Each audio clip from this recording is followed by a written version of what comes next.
I just kind of want to do the usual thing, just have a quick check and see what kind of people we have in the crowd today. So do we have any filmmakers here? All right, one or two. Do you have any film enthusiasts? People that are just interested in film? Okay, do we have documentary filmmakers?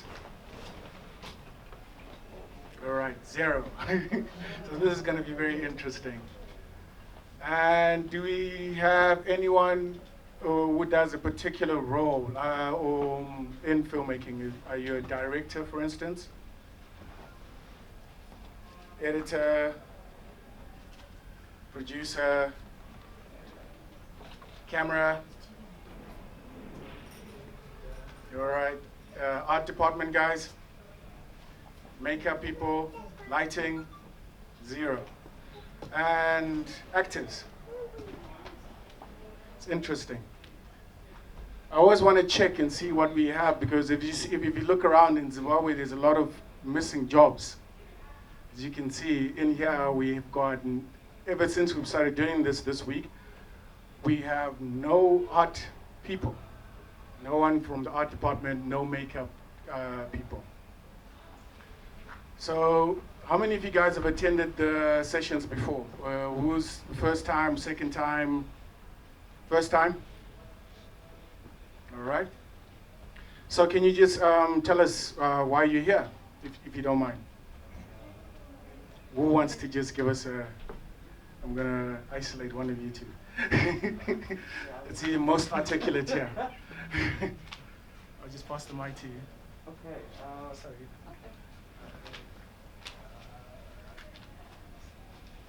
I probably think the first thing was probably formal more than anything, because I didn't get the time to come through during the beginning of the week. And I think in theory I probably want to become a filmmaker, but then I guess this was just an introduction to maybe what different formats of films are out there. So yeah, more of a class session, I guess. All right, so you're here to learn how to be a filmmaker. All right, can I pass that to you? So, basically, yes. Basically, I've been into video filming, right? Where I've been dealing with weddings and such occasions. Now, but I've always had this interest in getting into real film making. But my understanding of filmmaking has been very, very, very poor, put it that way, isn't it? Yes. You know, I've never really been involved in the issue of filmmaking. I've just been doing only weddings and such occasions. So I thought I was invited to this occasion, you know, after talking to somebody, you know, about my interest. I'm just believing that such meetings are going to open my eyes and are going to be a learning platform for me, especially as I want to venture in this kind of business. Look, I've been in the video film business for the last 20 years or so, right? But the issue of filmmaking to me is new, and yet I want to venture into it. Okay. Thank you so much. No worries. Thank you guys both for your input. So, as you guys can tell, if you came here, then you know the title is called Input Sessions. So the input session is really for the European Film Festival, for people like yourselves to come here and interact with people that are also expert, people that are in the industry, that are doing a particular thing. So we call them an input session because we would like your guys' feedback, would like you guys to partake. It's not someone just standing here and it's, you know, they're just gonna give you information and you're gonna walk out. There will be a question and answer session, and you get to, you know, ask your questions and also give your input, and we can share with everyone that is here. As you said, you know, it's very difficult. Like you said, you've been here for you've been in the industry for like 20 years, and it's, you know, still there's not that much information, but the industry has also been here as long, if not longer, you know. So what we're trying to do with these sessions is to provide this platform for film enthusiasts to meet, and also the experts to meet. But also when you guys watch the films, when you finish watching the films, you've got people around you also like films, so you can interact with each other and talk about what those films mean. Because one of the best ways for you to learn how to make a film is by watching a film and talking about it with someone else who's also interested in it. You can notice the particular differences. So today we've got our speaker here, Priscilla. Priscilla is a pioneer in the filmmaking business. I think she'll tell you a little bit more about what she's done.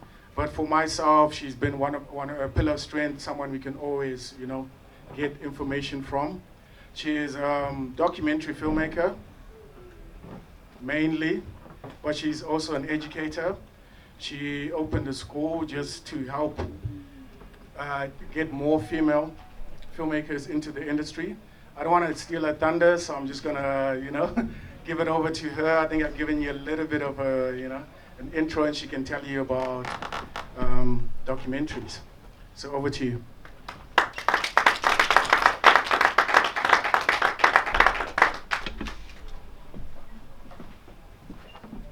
Thank you very much, Kwaza. Thank you very much, European Film Festival, for inviting me to come.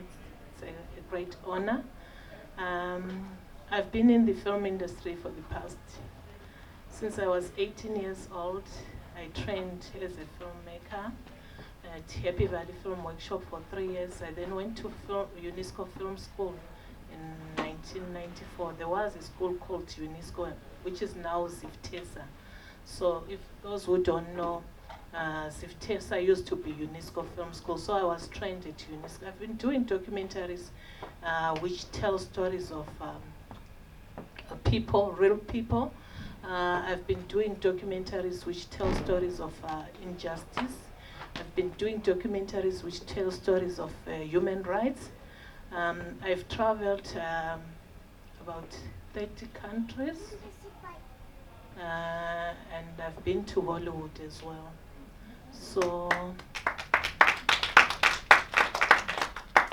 So I think you'll learn, I will learn from you as well. Thank you. I'm not sure whether I'll see what, some of us, we are getting old, Yeah.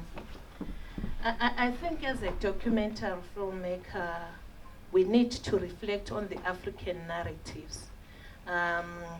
What is the African narrative? Can someone tell me what is the African narrative? Anyone? I don't want to be sitting down. I'm an active woman. I forgot to tell you that I'm also a camera person. I do camera work for my documentaries sometimes. So, what is the African narrative? Anyone?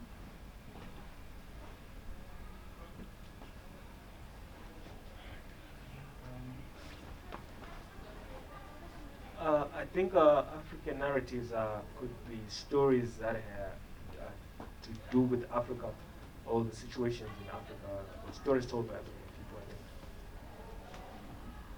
think. Anyone? Let's all participate because I want to make it a participatory.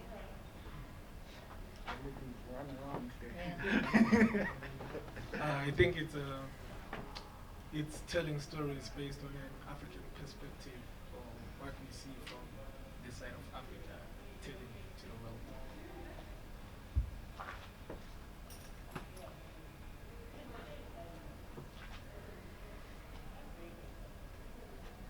I think it's about telling the world who we are from our own perspective, not how the world sees us. Our culture, the way we dress, etc.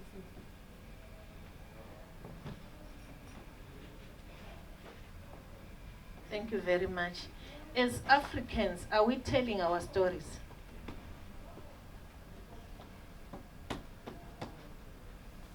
And if not, as Africans, are we telling our stories? If not, why? I would say that we are not telling our stories because we are doing a lot of imitation. And I think, especially in Zimbabwe, we're not telling our stories. I would say even, especially in the Bulawayo perspective, which has a very different culture. I know it is connected to South Africa in some sense, but there's nothing uniquely Bulawayo about it. It's an imitation of South Africa. So I don't think we are telling our stories. Anyone else wanna add? Oh, sorry. Who? Oh, sorry. I feel like there are efforts to do that, but I think that historically everything that we know about Africa has not come from Africans. I think it's got it's a much bigger problem. But then the issue is I don't think we tell our stories. I think our stories, the African stories are told by largely people who aren't necessarily African. All right. Any other hand? This one. I'm sorry. I think I'll just add, I'll continue from the perspective. As I say, you put a comma for it. I think on top of that, even if it is an African telling the story, the story is being directed by Western ideas, because when we're telling our stories, largely also most of us are not really telling our stories to share the African story, but because it's a sort of like commercial thing where you want to make money from a documentary, which means they are more or less controlled by where the money is coming from. And you find out most of documentary funding is coming from the West, which means if the West says they're looking for a documentary on human rights, we're going to tell it in such a way that we'll get the money. If the West wants to see that Africans are suffering, Africans are... You know, it is where, for example, when what people say about Zimbabwe from the news, and then when they actually come to the country, they're like, oh, this is not what we see on the news. We thought that, like Zimbabwe was not developed, and so the narrative that we ourselves are telling is controlled by the West or by donors. Thank you. Before I comment, I remember one day when I was studying film, a student was asked why we no longer tell our stories in Africa. He says, in Africa we don't have stories. And I usually tell the guy that, dude, what you say there is still a crime. But I think why we're not telling our stories is because of access to the outlets that make us to tell those stories. I was actually also talking about mass media, the power of mass media to some filmmakers. We cannot tell our own stories if we don't understand the power of mass media or what we can do with our own stories. So we are imitating because we don't have the knowledge of what we want to bring out. I feel the other reason is that we have lost our own identity.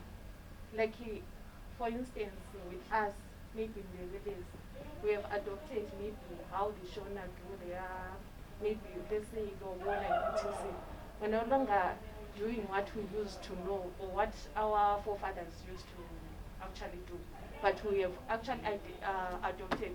And when we say like today maybe it's Africa Day, we should wear like our traditional African clothes, but you find someone wearing a material from Nigeria or Tanzania.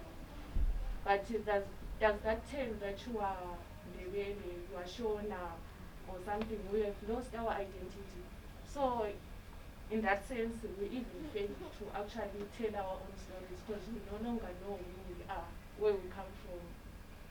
We have lost that identity. Thank you. Thank you very much. Because someone else is telling your story or our story, the question is, what is the agenda? What do you think the agenda is? If someone is telling your story, what is the agenda?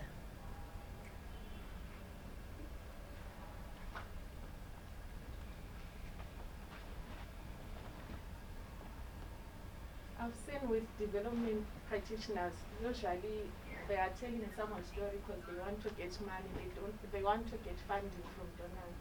So I feel like someone will be telling a story because they want to get money. They don't even care whether the story, how it touches you, how you feel about that story. They are just publishing it or whatever, just for someone to get money. Anyone else?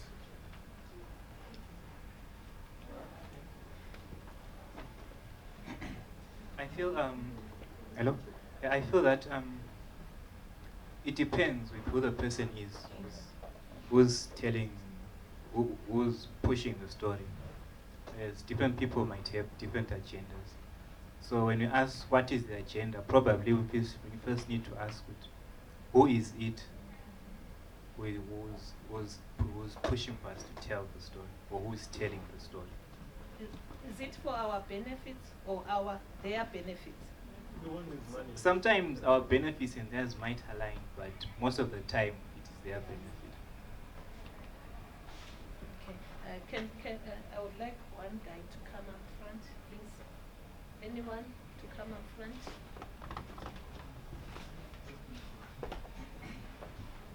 Thank you very much.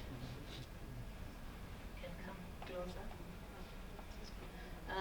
Let me tell, this guy is called Nobuntu Ndlovu.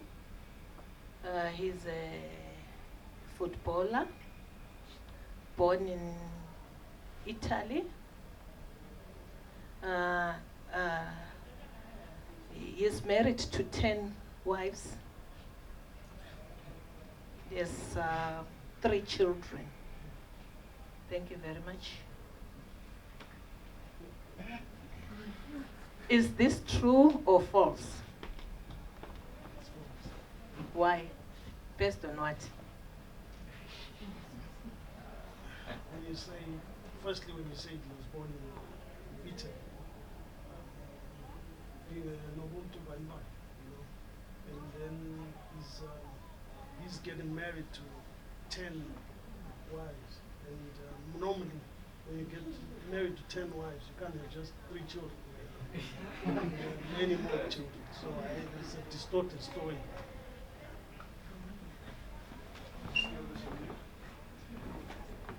I'll say it's untrue because it wasn't him who was speaking. It was someone else. You put your voice into his mouth. I think it's true for as long as he hasn't said that it's not true. Okay, interesting. Anyone else? I just want to make it a participatory. Anyone else? It is true. It's not true because Italians don't marry more than one wife. People from there don't marry more than, they're not polygamous, put it that way. No, I'm just saying it's true because people from Europe don't normally marry more than one wife. It's us Africans who do that.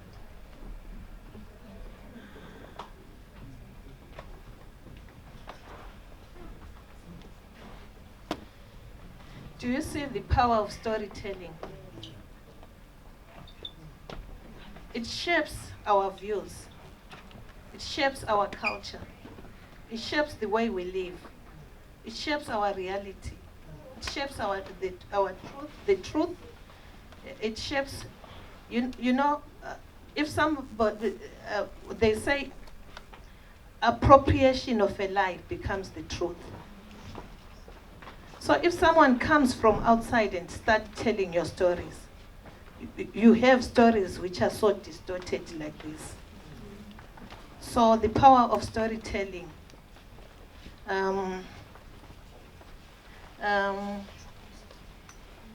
am a storyteller myself. I've been telling stories. I've seen a lot of distorted stories. A story of Great Zimbabwe. I researched one day, then I came across a document which says Great Zimbabwe was not built by Africans. So if we don't tell our stories, we'll end up having stories like this. We need, as documentary filmmakers, to tell our stories. Most stories said about Africa are negative. What does that do to ourselves? It kills our self-esteem. We end up thinking that European stories are superior than our stories. At the end of the day, we are watching a lot of European movies. We are watching a lot of, we are consuming a lot of European movies. I believe that our forefathers used to tell stories, but now it's no longer there. When we used to sit, Logogo, and Logogo could start telling our folk stories, and we could enjoy and visualize those folk stories. But nowadays we are just glued to a television set, and we are watching all, our children are consuming that, and the mindset changes. We now, when we are producing films, we now produce films which are more on the side of a European. I would love to also talk about different types of documentaries. We have different types of documentaries. We have what we call commissioned work, commissioned documentaries. Anyone who can explain what a commissioned documentary is?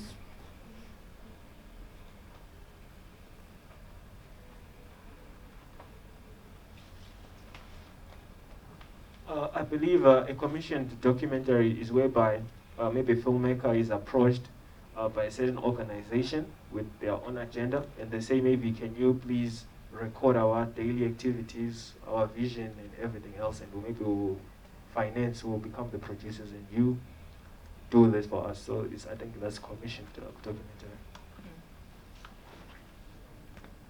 Anyone wants to add? You want to add? I think it's a documentary that involves people that are officially taxed to do a job. So it is something which is official. Maybe you're hired to be a storyteller for a certain narrative.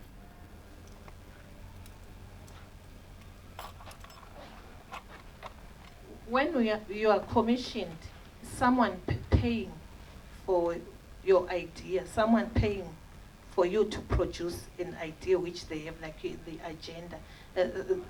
NGOs have their own agendas, aren't you? Mm-hmm. So they will pay you to come and do a documentary.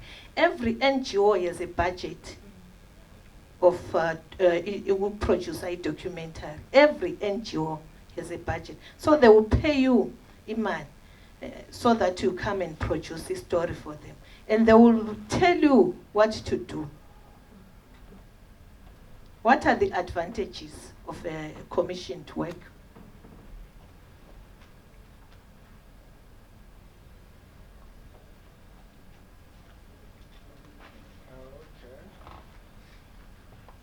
You're guaranteed payment. Anyone else? I think a write-up will be already there, so there's not much work you need to do because you're just following guidelines and everything.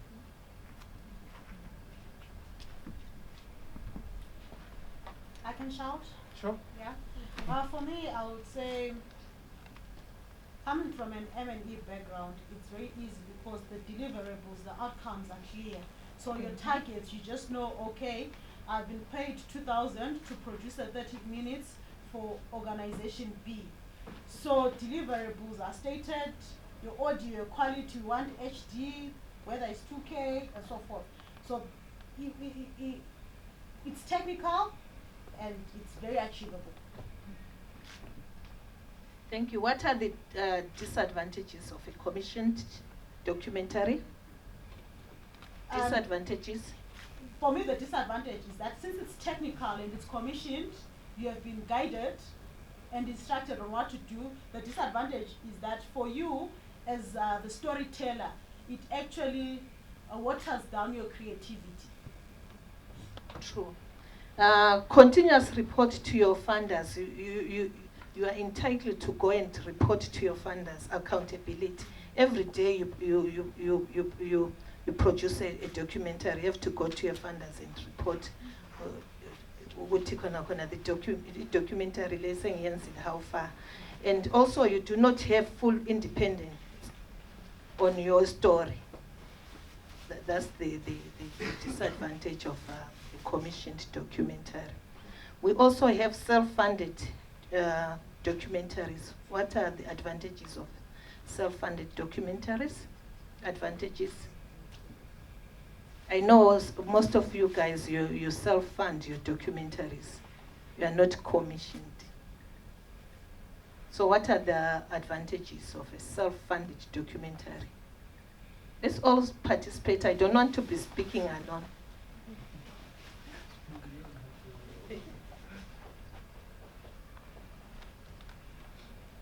Firstly, it gives you that free will to be creative, working towards what you have in terms of your budget, and then knowing what you want, because at the end of the day, it gives you that will to go outside the box and be more creative.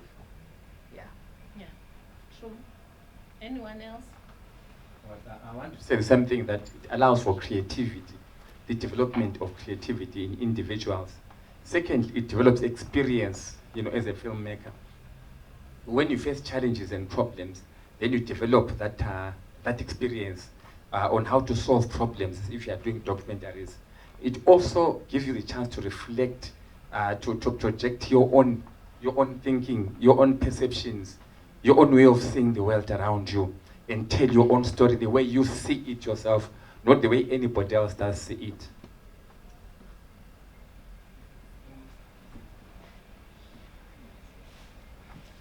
Thank you very much, Kosi. And then also, I guess the issue of ownership. If you self-fund, then it entirely belongs to you. Yeah, true. You own your idea, control your story. You can fully tell your story as you want, as you. You can tell your story as you, not someone else. So you own the idea, right? What are the disadvantages? Sorry to take your time to wait very hard. I think maybe the budget limits you. It limits your creativity, like the amount that you have. Maybe you wanted to explore, travel, and do a lot of things. Maybe shoot in different areas, but because your budget is not that huge, you get limited. And at the end of the day, you end up just shooting and producing the documentary. So it limits your creativity at some point. You can also face resistance, especially from the people that you want to work with. But if it's a funded or NGO or something, then people will be open to discuss with you and etc. But sometimes if you are alone, you can face resistance. Yeah, it's true. I think the communities sometimes you can face resistance if you are going to the communities alone to film. But if you have an NGO, because they sign a memorandum of agreement, so it becomes easier for you to film in those areas. But if you are alone, they will say, who are you? Why are you here? What do you want? Are you selling content to a Europe? All those questions, and the police will be after you. The disadvantages of a self-funded documentary, lack of resources, it will take you longer time to do it. So you can take a long time to do the documentary because you'll be looking for money, taking it from your email from your family sometimes, asking maybe family members to help you, then not even paying crew members. So it will take you longer to do the documentary. You can be overtaken by events. Sometimes you are busy running around looking for funding, running around trying to self-fund your documentary, and events, So at the time you usubisa documentary yako is no longer community. So it's something also to consider. Some doors can close for you, like what she said, that you can face community resistance, right? Now let's get into documentary making. What is a documentary? What is a documentary? Maybe we are talking about documentaries, but some people, yet someone saying it's his first time to come here, he wants to learn about a documentary making. What is a documentary?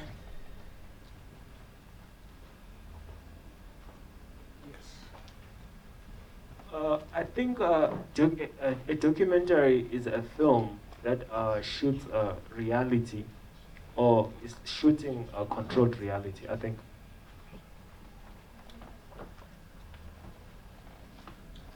For me, I would say it's more of recording of actualities.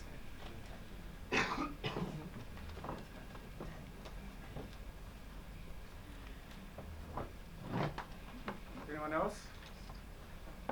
Might have to put it much higher so we can see you. There we go. So, you can just pass this on. I think it's a film or maybe a TV program which presents a social or political or maybe historical subject in an informative manner. Anyone else? Okay, at the back there. Are you ready to pass it back?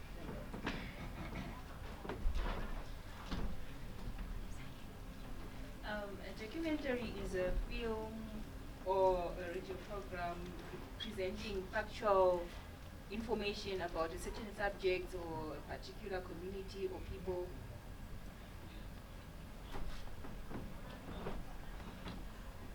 For me, it's also elongated, hard, boring news. Documentary. Guess what? School assignment or what akadibele kutiwani. On a normal day, I'd rather grab a movie, a series, or comedy. Yeah. Serious? So we are saying, us documentary filmmakers, we are boring. Yeah. This is what you are saying, Zaipo? No, I'm saying the documentaries that I meet, that I'm forced to watch, are the elongated, boring, visual effects.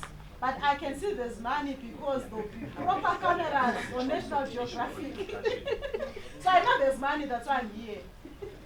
I think, personally, I think it depends upon the topic that you've chosen. And the story yes, that you want to and the story that you want to tell. But for those people that want information, it is best for those people that need information to be well informed about certain events in life. I think, Zaipo, you're talking about journalistic news or journalistic films. No, not really. Those you watch news like Al Jazeera or Nkosi? I think again, like the gentleman saying, it comes down to the type of documentary that you're watching. Because if you want to be as generous with the term as you want to be keeping up with the Kardashians, it's some sort of documentary. So there's a spectrum? Yeah, there's kind of a spectrum on which these things exist. So it's not necessarily long or boring things about animals and whatever. There's The Last Dance is a good documentary. I didn't think that was boring. So it varies, I think. Have you watched Marikana? Yes. Have you watched Marikana, a documentary which was done about Marikana mine? Mine is shut down. Yeah. Yeah, I did watch it. How is it? No, it was terrific. It was terrific.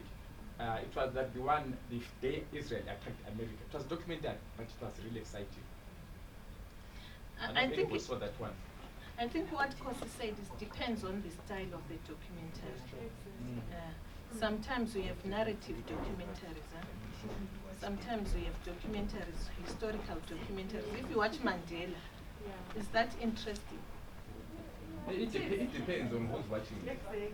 And your interest as a person. Yeah.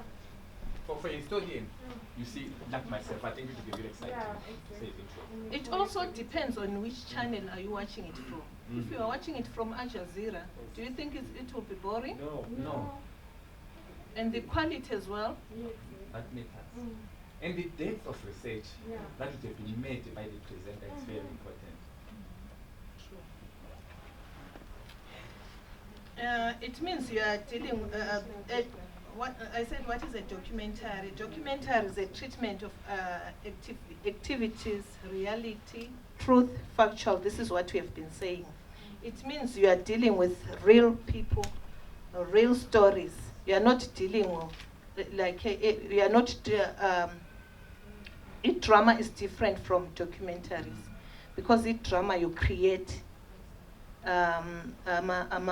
locus and characters, but documentaries, the characters are the real people, and you get to meet a lot of people when you are doing documentaries. You get to come up with a lot of relatives. I've been to the rural areas, and when we are filming a documentary, you end up noticing that we are all relatives, because you will, like, this is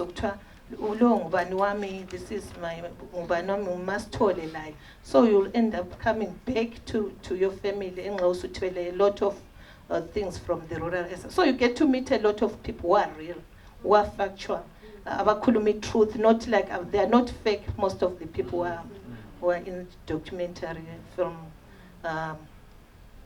So before you start your documentary, you must have a clear idea of the subject matter. What is your subject matter?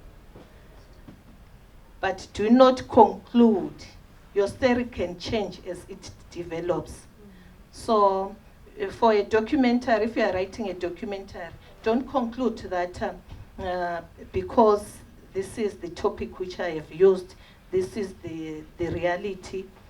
I've interviewed so and so. So at the end of the day, this is what is going to come out. For a documentary, the script is written at the end. The script is not written like a synopsis and treatment. You can do synopsis and treatment, but the script is written at the end. What is a synopsis? So that I don't get... what is a synopsis?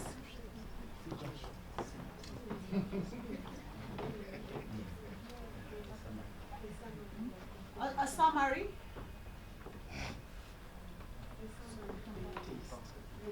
A summary. A summary of what? A summary of the whole, like your idea, more like a taste of your idea.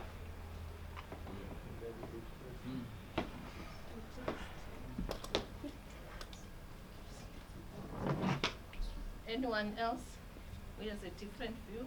I think it is a brief outline of the procedures and the processes involved in coming up with something.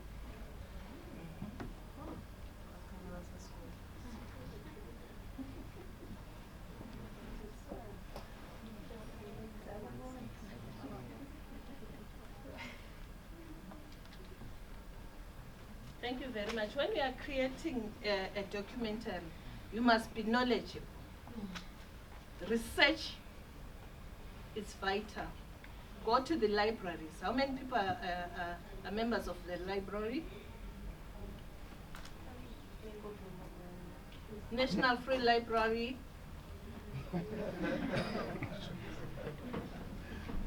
Chronicle Library. Those who have been to Chronicle Library.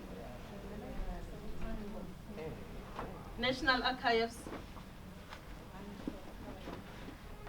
Public Library.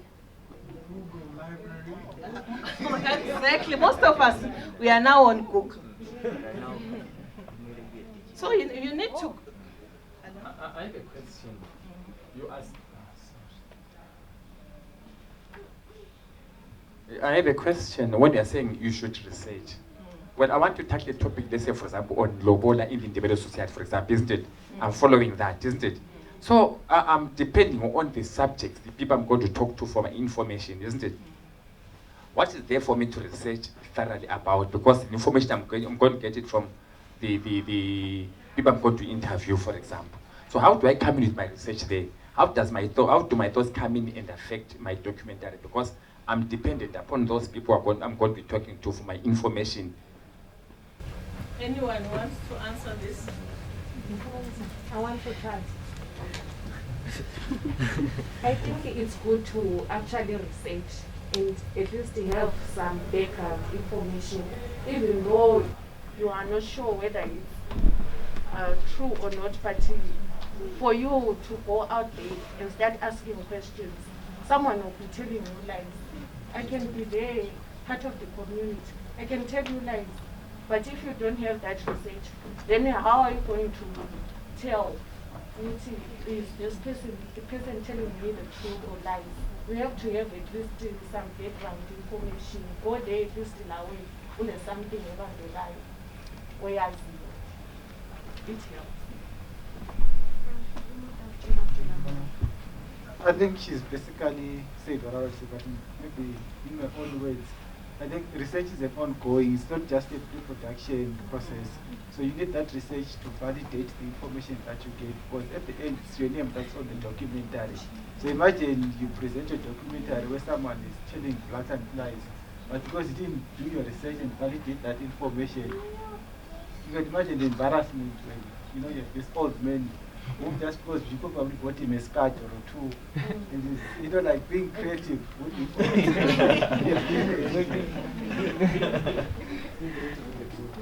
And again, I feel if you're well researched and knowledgeable, not saying it's validated, because that's the reason why you're doing that documentary, it sets the tone or the direction how the documentary would go. So awusukwazi ukuthi ngase khulume lokho umbuzo ongalandela kuyini. So for me kuyancedisa ukwenza i-documentary ibe more juicier in a factual manner though. Thank you. You are doing research because you need to acknowledge what others have already written about you, so that maybe you want to come up with a new theory, or maybe you want to discover new knowledge. So it's very important for you to do research, so that because it might not be you who is discovering new knowledge. Someone has already written about what you want to research on. So you are either adding new knowledge or maybe coming up with new ideas or the development of some theory. And as well as finding out the sensitivity of the issue that you want to tell about, like the story that you want to tell. Sometimes maybe it will be very sensitive.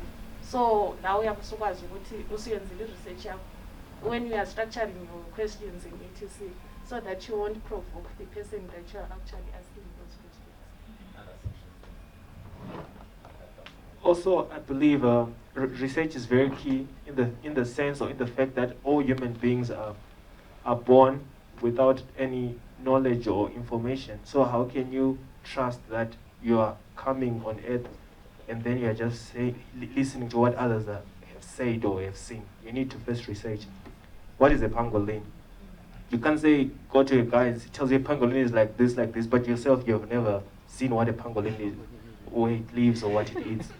So unless maybe it's a spiritual enlightenment you are trying to do it, then you want research, because you'll say, I just got it after a trance or something like that. But other than that, if it's a documentary, then just have a research.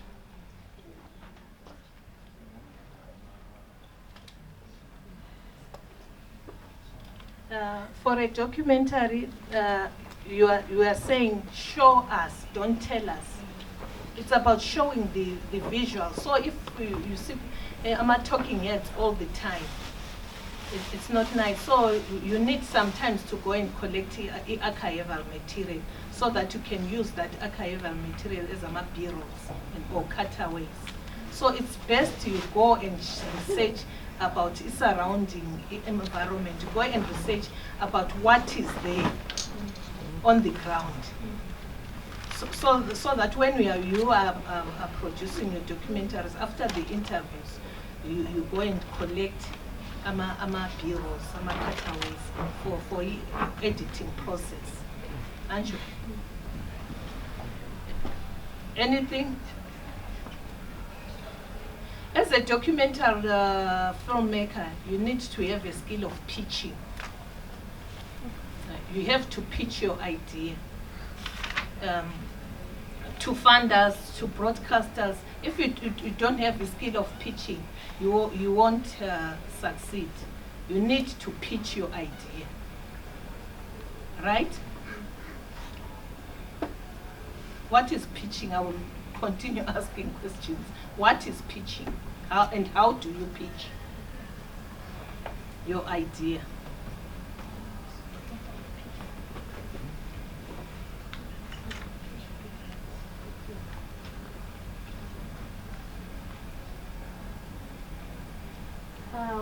With development work, we usually write proposals.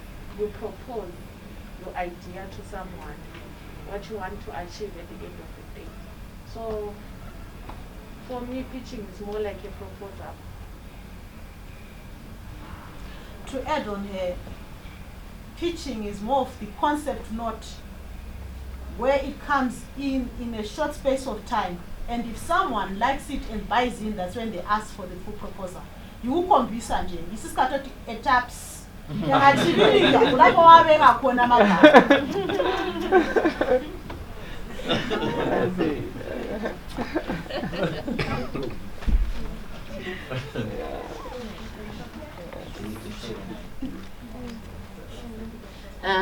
What are the advantages of pitching? Pitching allows you to present yourself and other people. You build trust to other people. You network as well.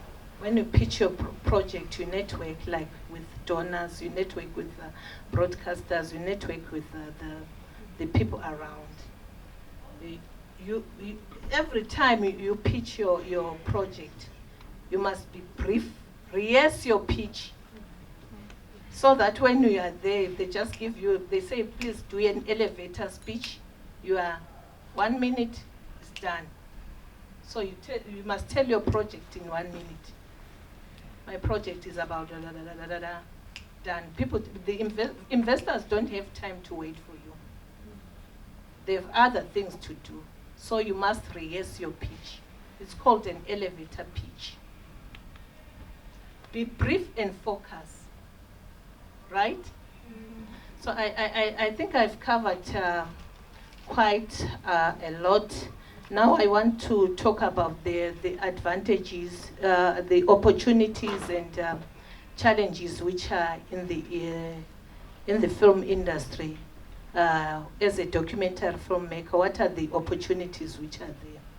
I will start by saying, do you guys know that Zimra is collecting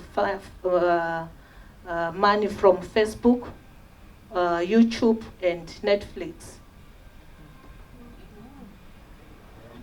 Are you aware? They started in March. So it means that the economy of the country is really developing, as well as the film industry. So if they are collecting money, now the question is, where is the money going? As film documentary, as documentary filmmakers, I think we need to demand to the government to say, please invest the money to the film sector. And also the other opportunity is you can buy equipment duty free, but the process is a bit complicated.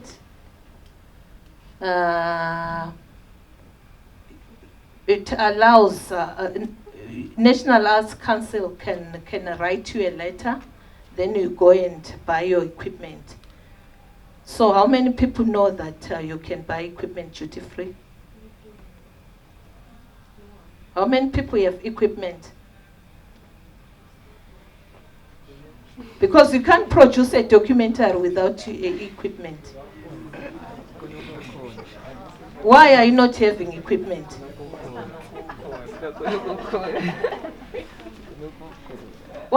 Why are you not? Maybe the question now is, what do you use when you are producing a documentary? What type of equipment do you use when you are producing a documentary? Yes, you can use a cell phone. Which type of cell phones?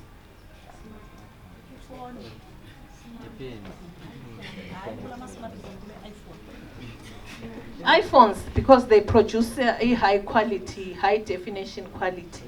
The ratio for iPhone is 16.9. It's a standard ratio for all the television stations. They will need 16.9.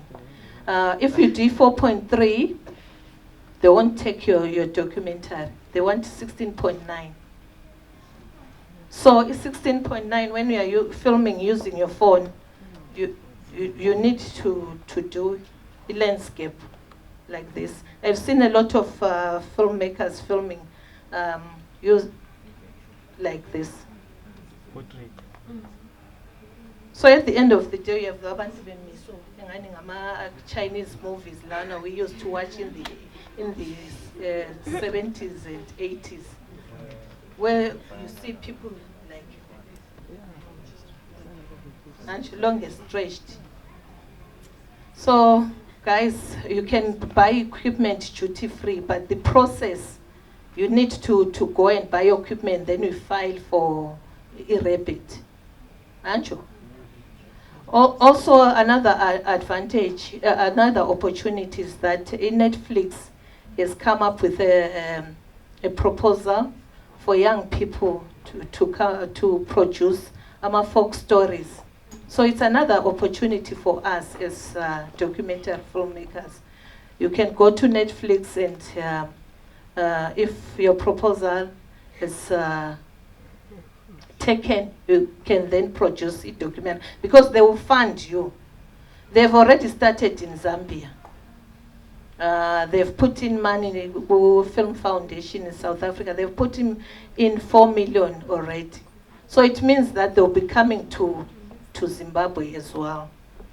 And also, the other thing is that digital content has increased in the past 2 years because of the COVID lockdowns.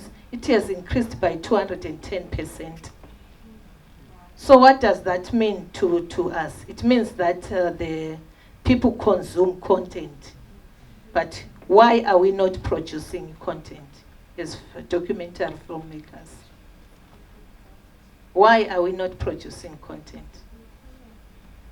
I don't want to hear stories of, there's a mafia, there's a funding problem. Let's not mafiarize, if there's a word like that.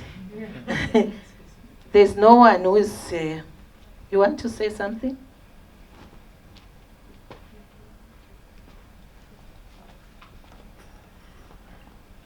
I think what we need is to be motivated. If there are channels like where maybe, let's say ZBC, if ZBC is a place that could encourage local filmmakers to actually bring content. Imagine if ZBC calls out and say every Friday we are screening a local documentary. Can you bring just documentaries and then we'll show it? Imagine that kind of hype where now filmmakers will be recognized locally. And a lot of people will even come back to start watching the films. So we need a place where we can be motivated. Now you make a documentary, you have to go and put it on YouTube and now start begging people to watch it. And you know now data is so expensive. So we need places for motivation very fast. I feel like there is lack of knowledge. Like right now you are telling us about Netflix and etc. That they want documentaries, etc. But like we didn't know that. So I feel like people are not producing because there is lack of knowledge. Okay, once I produce a film, then who do I take it to? I'll just keep it. Then I think if we know that there are places that we can actually take our films in etc. Not only relying on YouTube, then we sort of and then I want on WhatsApp, please watch my stuff. Sorry, I'll let you. I'll just let you continue for a little bit, and then we can do a proper Q&A after. Okay. There are a lot of funding opportunities as well from donors. You can apply for a grant, then you get a funding for your film. The government is also setting up something similar, like over Netflix. They are setting up a fund for filmmakers.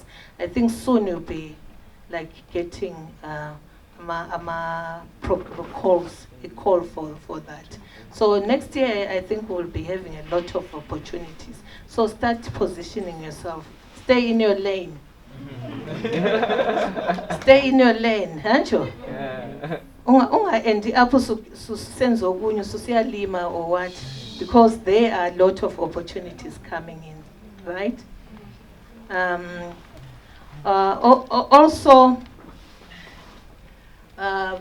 we need to set up like structures which will allow people to network, structures which allow people to collaborate.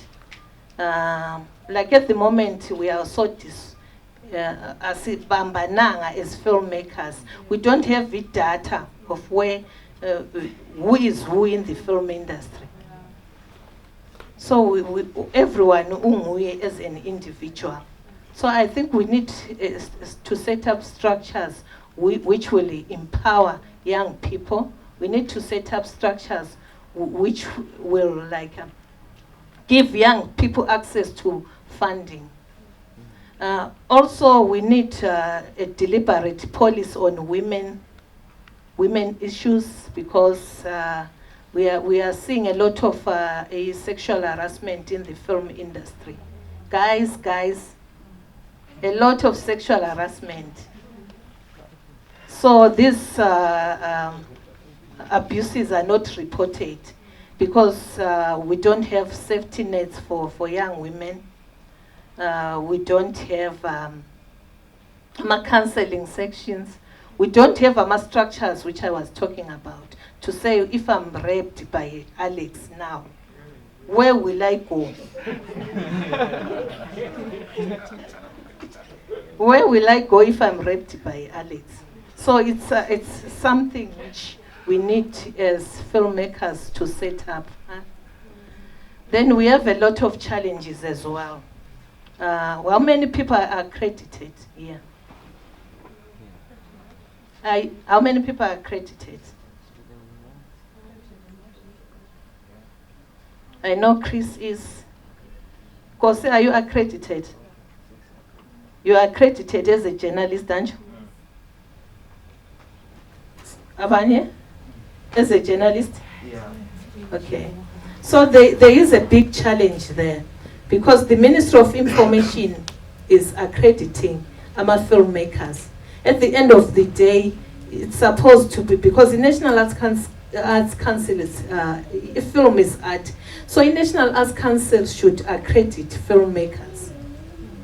I feel National Arts Council should accredit. It's the responsibility of the National Arts Council, because they have offices in all 10 provinces. So why being accredited filmmakers? For us in Bulawayo, it's a big challenge, because you have to travel to Harare. If those guys come here and you don't meet them, you have to travel to Harare to be accredited. So I think it's the other challenge which we are facing as documentary filmmakers. We need also to come up with you know, I've been selling raw footage. Raw footage now is in demand. Like if you have drone shots of Bulawai, people are looking for raw footage. So take it to your advantage to sell raw footage, because you can sell something like for 1 minute, maybe $200. So it's a lot of money. Take advantage of that. Depends which way now you are selling it, how much. 30 seconds you can sell it for 400 if it's an international company, production company. Then we have also a problem, locations, challenges, locations. When we want to go and film Victoria Falls, it's the Minister of Tourism will charge you 500 per day.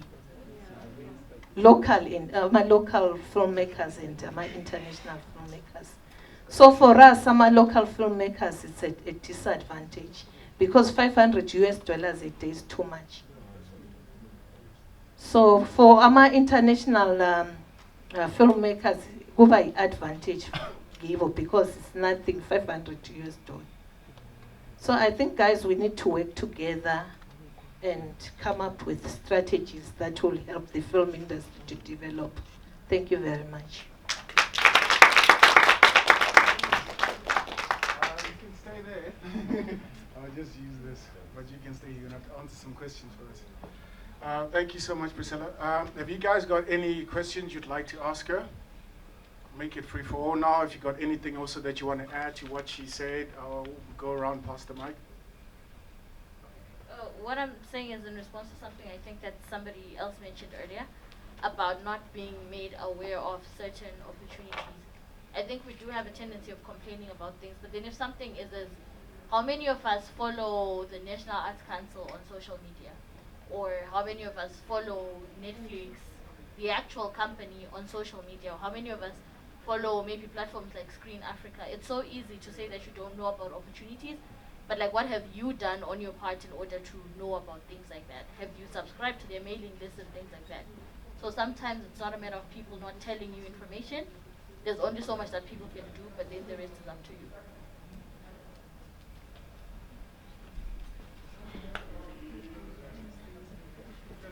I would also say that if there's a way, maybe you guys can actually have a mentorship program, because most of the times you have those new filmmakers that are coming into the industry, and there's such a disconnect with like veterans like yourself, Priscilla, that have been in the game. So if maybe there's a way you guys can come up with a mentorship program for young filmmakers coming into the industry, so that you guys can show them the ropes and they'll also know how to maneuver in the industry, that will help quite a lot.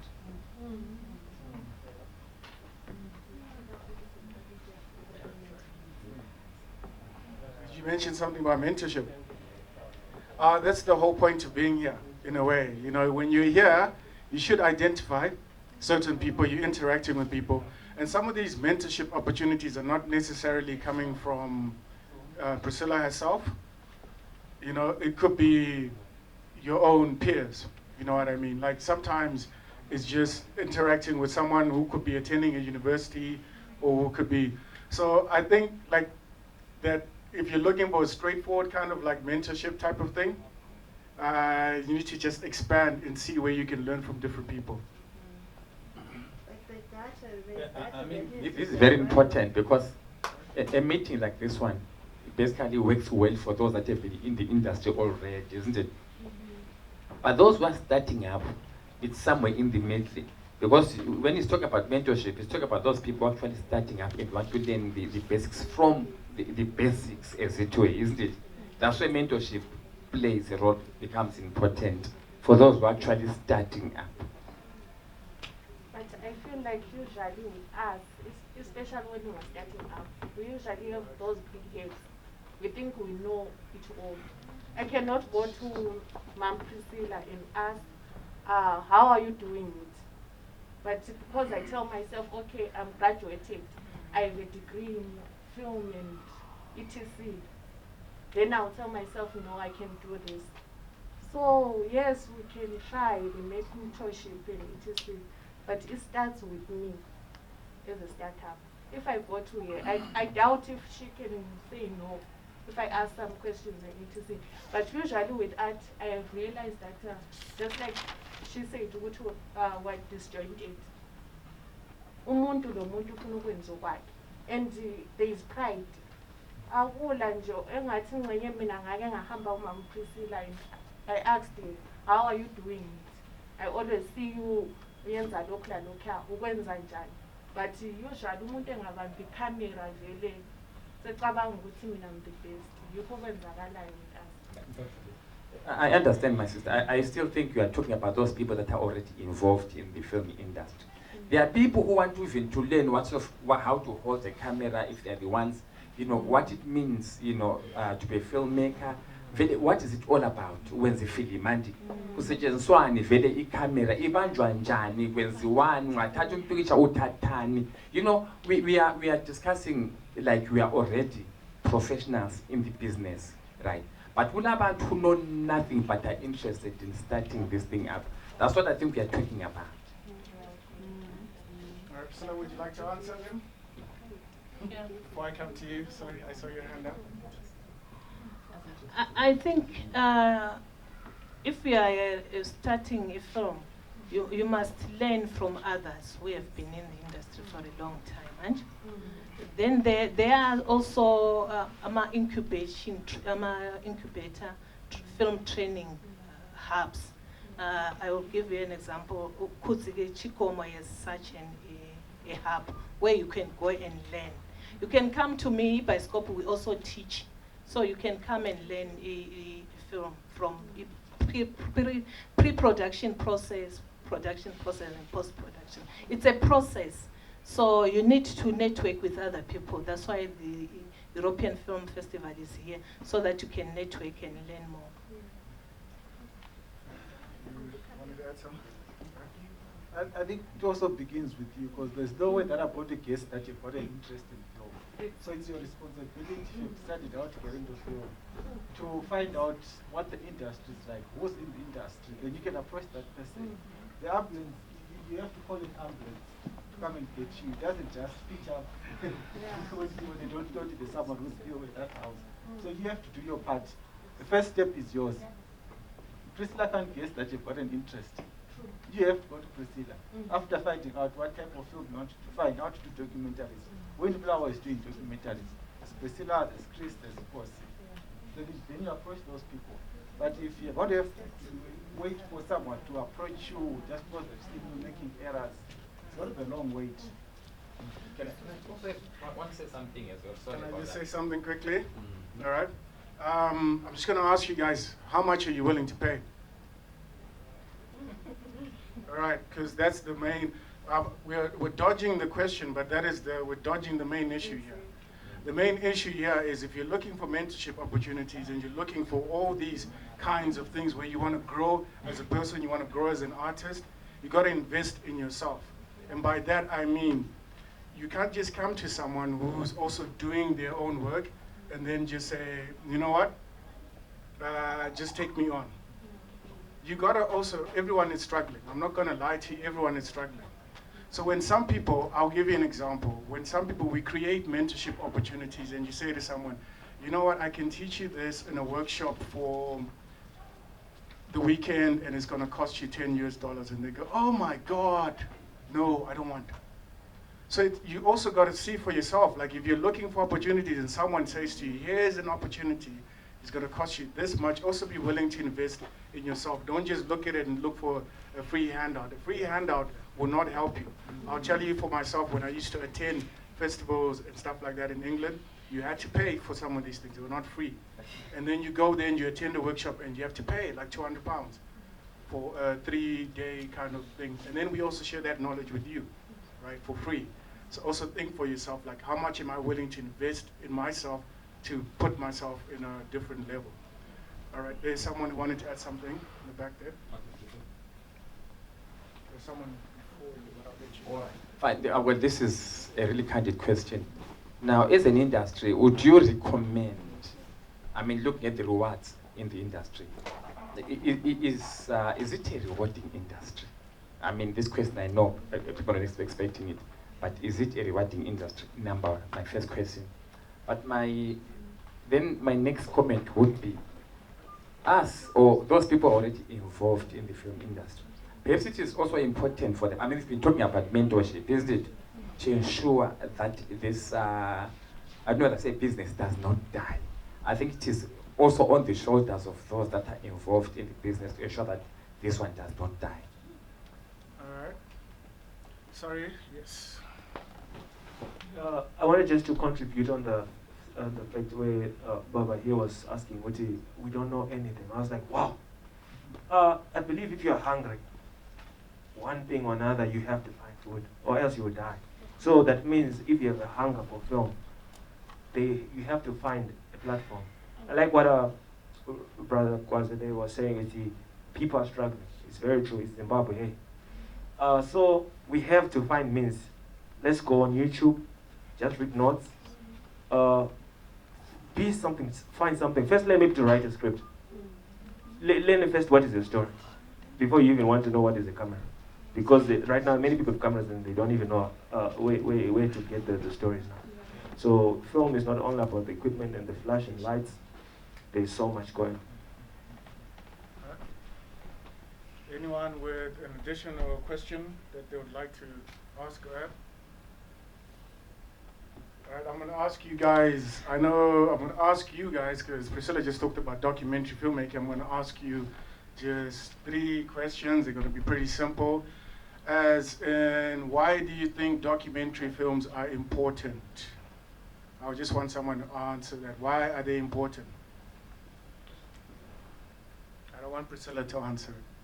I want the people that were here. Anyone? Now it's quiet, huh?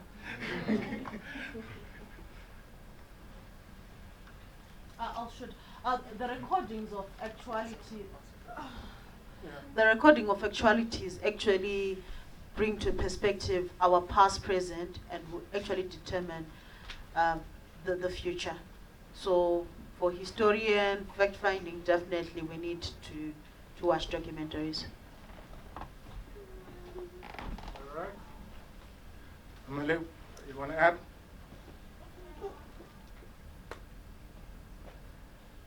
I also think there needs to be a balance between fact and fiction. We're so obsessed about, the fictional movies, yet those fictional movies are sort of like shaping our realities. So documentaries need to be there so that there still remains a realism or realities of our true lives. You know what they say about how Africa has lost a lot of its history because we've not been documenting. So I think that's the most important thing. That's how we keep our identity intact. All right. Next question is very simple as well. How do you make a documentary? I'm just going to isolate someone.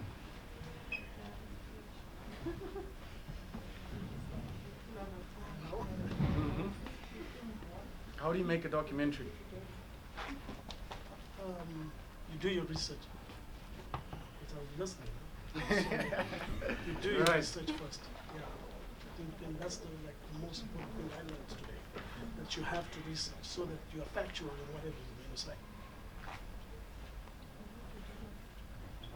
All right, and then the last question is pretty much, where do we share our documentaries?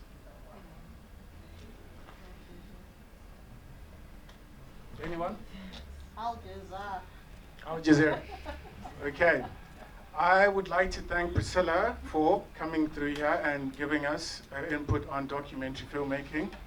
And I just want to kind of remind you guys, when documentaries, like she mentioned, are about our realities, but also what is important about them is that they show us ourselves. So if you're making a documentary, the best place to show it is to the people that you are, your most immediate. Easiest way to make a documentary is to switch on a camera. I think she's mentioned that she gave you all these tips about cameras and how they actually, what tools you need. And I like what she mentioned, that you guys are not, people are not purchasing equipment when the documentary is the easiest thing for you to do, because all you need is one camera. All you need is one camera. All you need is sound. Second thing, you've got a phone that records sound. The least you can do is, get a friend with another phone and get your phone and record the sound, and you've got your documentary after you've gone to the library and researched and done all that stuff. So you found your story that you want to tell to the people. Thank you so much. I would like to say to you guys, thank you very much, they say funding creates art. Funding creates art. Financing creates business. So it's either you are funded or you are financed. Thank you very much. All right. Thank you. And we've got Sam up next, back to back. So can I ask you guys to just stand up? Everyone just to stand up, get the blood flowing back in those legs. Feel a bit lighter. All right, Sam, I'm going to pick you up just in a little bit. I hope you're ready. So everybody can keep standing, and then we can kind of talk while we're standing, Because Sam is going to, he's an actor, so he's going to be all performance and all exaggerating for us. All right. So the other thing that I kind of like, I think whilst I'm just waiting for Sam to get himself in the mindset, if you guys can give us any suggestions, I'm going to come walk around. You guys can give us, I know you guys were talking about the mentorship thing. If you guys can give us some suggestions of what you would like the festival to do.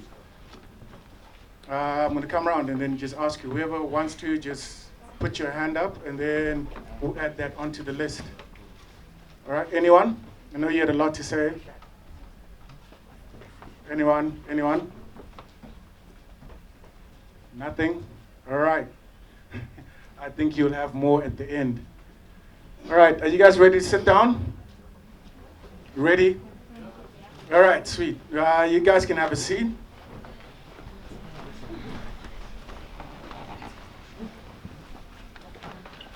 So we've got Sam up next, and Sam is going to talk about acting. I think acting is one of those critical things that people all think they can do, right?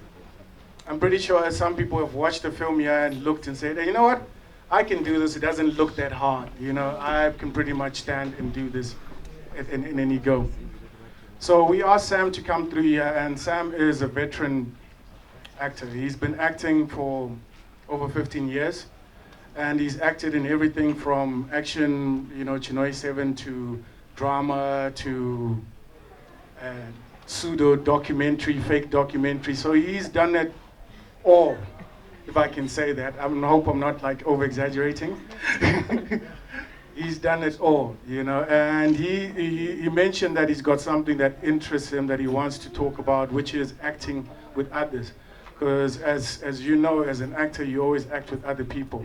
So I thought we would invite him here and he would tell us all about how that really works. What does he mean by acting with others? So Sam, could you please tell us?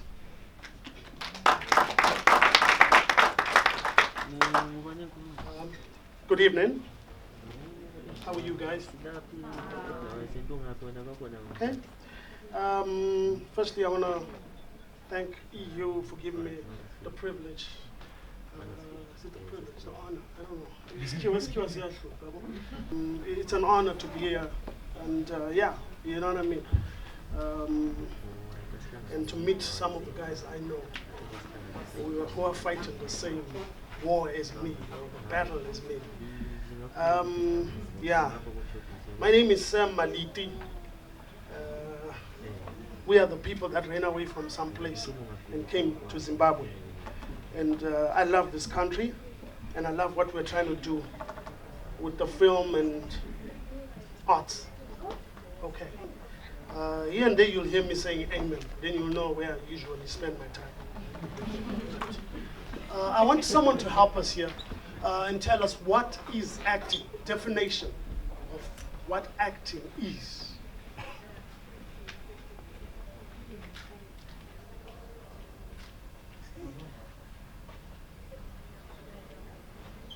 Anybody?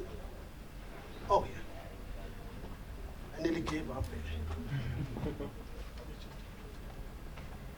there. Sorry. Oh, thank you. I'm just going to to try and explain, but not really sure about it. But all right. I think it's pretending, mainly, and trying to be a character in a form of, in an artful way. I don't know. Yeah. Well, basically. Anyone else? I'd say acting is living a character, understanding a situation that you're given and being able to live it, portray it, and tell it.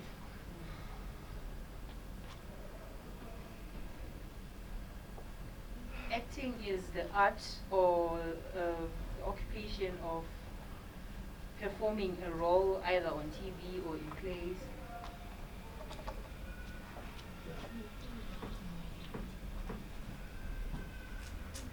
I think acting is telling a story in action.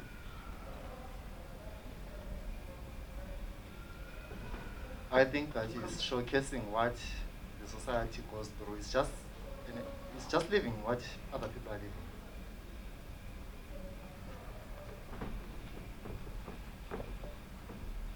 communicating with your audience, either through the actions that you'll be communicating or through your voice, etc.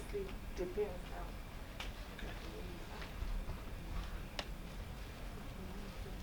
Yeah. Okay. You are mostly right. Okay. You're mostly right. Yeah. I think the lady who said it's living, acting is living a character. I think we were in the same class somewhere. You gotta, acting is not pretending. Sorry, my brother. Once you just pretend, you are lost. You can never pretend to be something and impress anyone. But you have to live the character. Be the character. Breathe the character. So you give this character that you've been given on script, you give it life, and you become it. You've heard of actors. I did that. When I did, okay, let me not talk about people you don't know. Let me talk about myself. Right. I was given a part to act as a lawyer, a Zim lawyer. So I went to the court, and there was this prosecutor guy called Pardon Tafumane. He invited me to his court sessions, and I would watch him, and I'd watch what is going down there. So those days we didn't really have recording devices and all that, so you'd be writing down and watching what these guys are doing. And then when you're at home, you're pretending to do what they were doing and the way they were walking. If you see them walk, the lawyers, they got this step, all of them, you know, because they want to dominate the courts. So he's going to be looking at you like this, and he's going to be walking and saying, Your Honor. Konaba he's not looking at the honor is that side. You know what I mean? Because he's got to address, because the court belongs to the honor. You know what I mean? So you've got to live it. It's got to become you, and this role have to become one. You become one person. If you do some research, but there's some who have done some crazy scenes, maybe of a crazy person. They did not know how to now separate themselves from being mad when they're at home. So they're busy on the edge at home and doing crazy things because what? They cannot separate, they cannot come out of that character. So you've got to become that character. Okay. Yes? Hello, people? Yeah, good. Now, we want to talk. I just wanted us to get to understand what acting is so that we can now talk about the topic I'm here about. We are here about acting with others, okay? Because there's no way that we can put a production together without people then working together. So it is very important. And I think a lot of actors need to know this. So knowing how to act with others is very important for both the seasoned and the not so seasoned actor. Most of the time, acting is an interaction of two or more characters, except, of course, in those few times when you're doing a solo thing. I once did a solo drama, and it was crazy. You know what I mean? Because you're trying to be 2 people or 3 people at once. Yeah, that time, yes. But mostly, you've got to be talking to someone. Even if you are talking about someone or you think you're going to divorce your wife and you're walking, you know what I mean? So you're already saying what you need to say. I'm going to tell her that she doesn't belong to me anymore. I don't want her. You know what I mean? I don't know how you guys would do that. I would do that. I'll do the you know what I mean? I don't want her. You know what I mean? You psych yourself. So it's believable to you who's watching that he's going to get there and do what he just said in his head.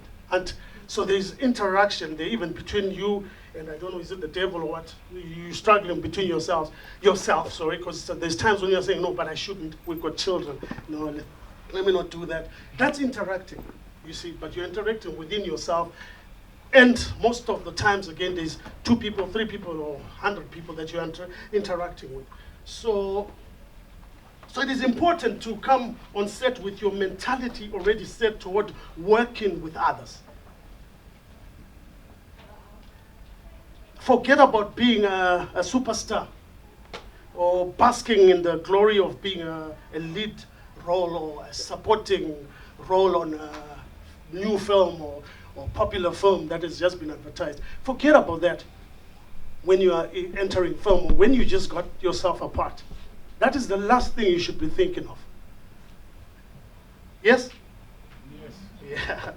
So you might audition as an individual, because most of the times I know that's what they do, isn't it? You come in by yourself, there's like lights and you hit, they say, okay, go, carry on, and you do your thing.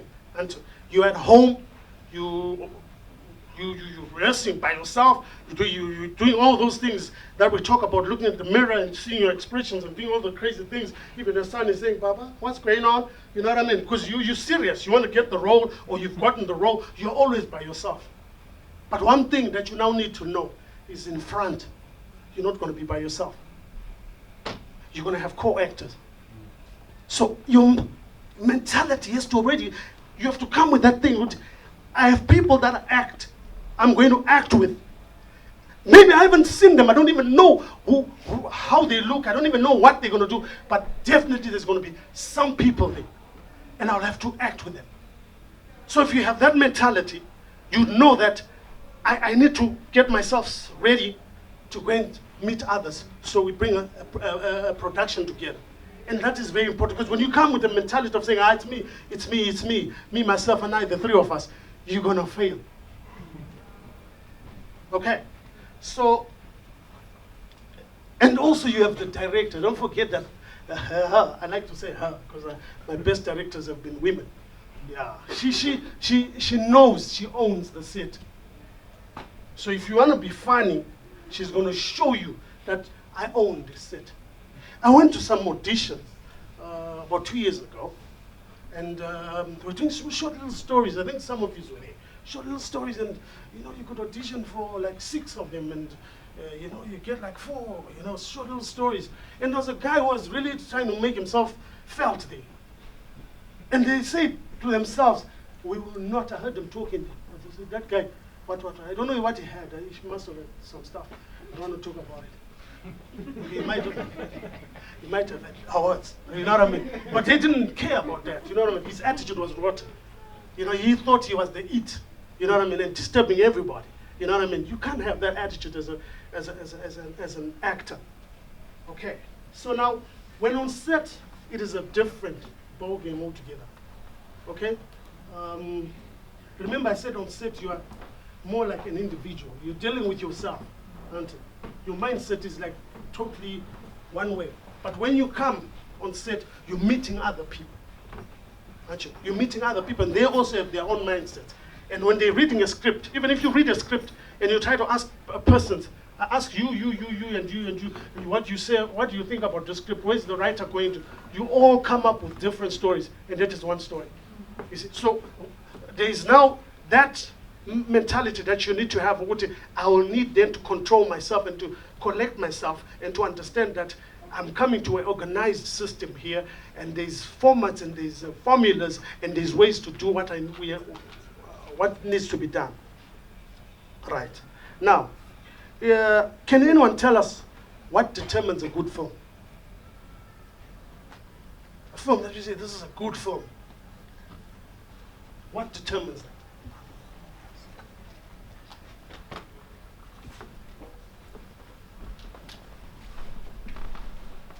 The story.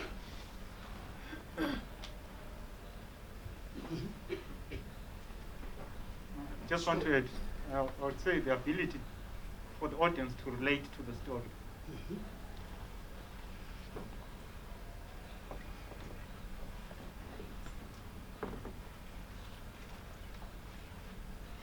The delivery from the actors as well.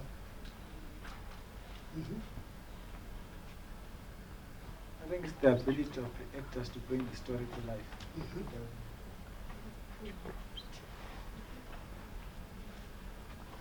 Right.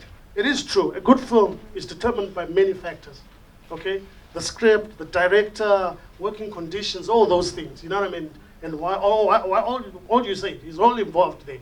There's so many things. But one thing is certain, and I speak as one. You know what I mean? If you have actors that gel smoothly together, you're guaranteed of having at least a decent film. regardless of the problems. They didn't feed us lunch. You were hungry.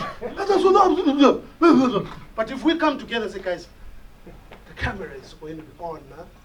So, hey, so let's do this. It's done. And I've been to productions like that, where everything is just in disarray. Everything is just not there. They pick you up late, they do what? They do everything they want with you. But if you tell yourself, and if you as actors say, listen, we want to make this happen, because maybe you love the story, or maybe you say, this is my opportunity. The story might not also be that good, but if you act it well, and I think you guys have seen films like that, where you say, yeah, the story was not, but hey, the acting was good. You know what I mean? So actors, I'm asking for no excuse from you guys. Say, hey, this one, that, hey, what, they did what. Listen, you're on set, you went for most of you even go for auditions. You know what I mean? By just looking at those guys auditioning, you can tell that there's no future. But you still carrying on. So now that you are there, make the best out of it. You know what I mean? At least if you just got a decent camera, then, yeah, you know what I mean? Let's act. Let's do this. So actors can actually, to me, bring life to a film. Yeah? Of course, there are many other factors. That the director also must also be, a bit loose, you know? But most of the times, you know, actors, if they're united and they're gelled together well, there's no problem. We have no problems. Something here is a boom. You know what I mean?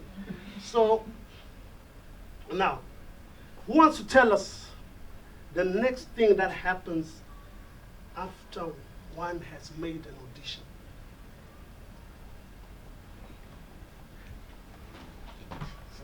Rehearsals? Anyone else?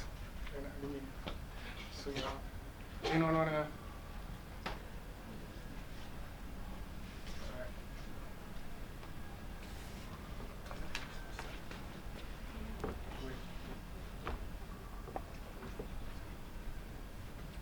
There's the waiting. There's the waiting, because we don't know whether they're going to call you or not. There's that waiting. Falton, it's after they've called you. Or after? Yeah, your heart is now pumping proper. What then is... There's still the waiting, because you don't know what time they're going to arrive, that's why. Anyone else? You guys are going to have to stick your hands up much higher.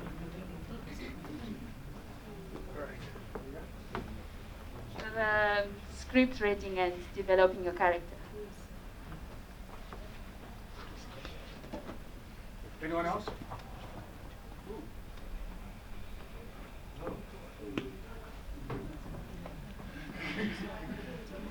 Yeah. Besides script reading, I think it's also about getting to know each other as the actors. All right, is there anyone else? Could I ask you guys to stick your hand much higher up so I can actually see them? A bit tall, I can only see, like, you know, high things. Anyone else? All right, yeah. Minus everything else that you said. Script. Sis, you're right. They contact you, they tell you made it, they give you a script, isn't it? They say, go and read it, you know, that kind of thing. So it's the script. And so now I want to know what then happens when you have the script, aren't you? So firstly, an actor or director will tell you, firstly, before we even talk about that, a director or an actor will tell you that a well-rehearsed actor is the best to act with. Rehearsing at home.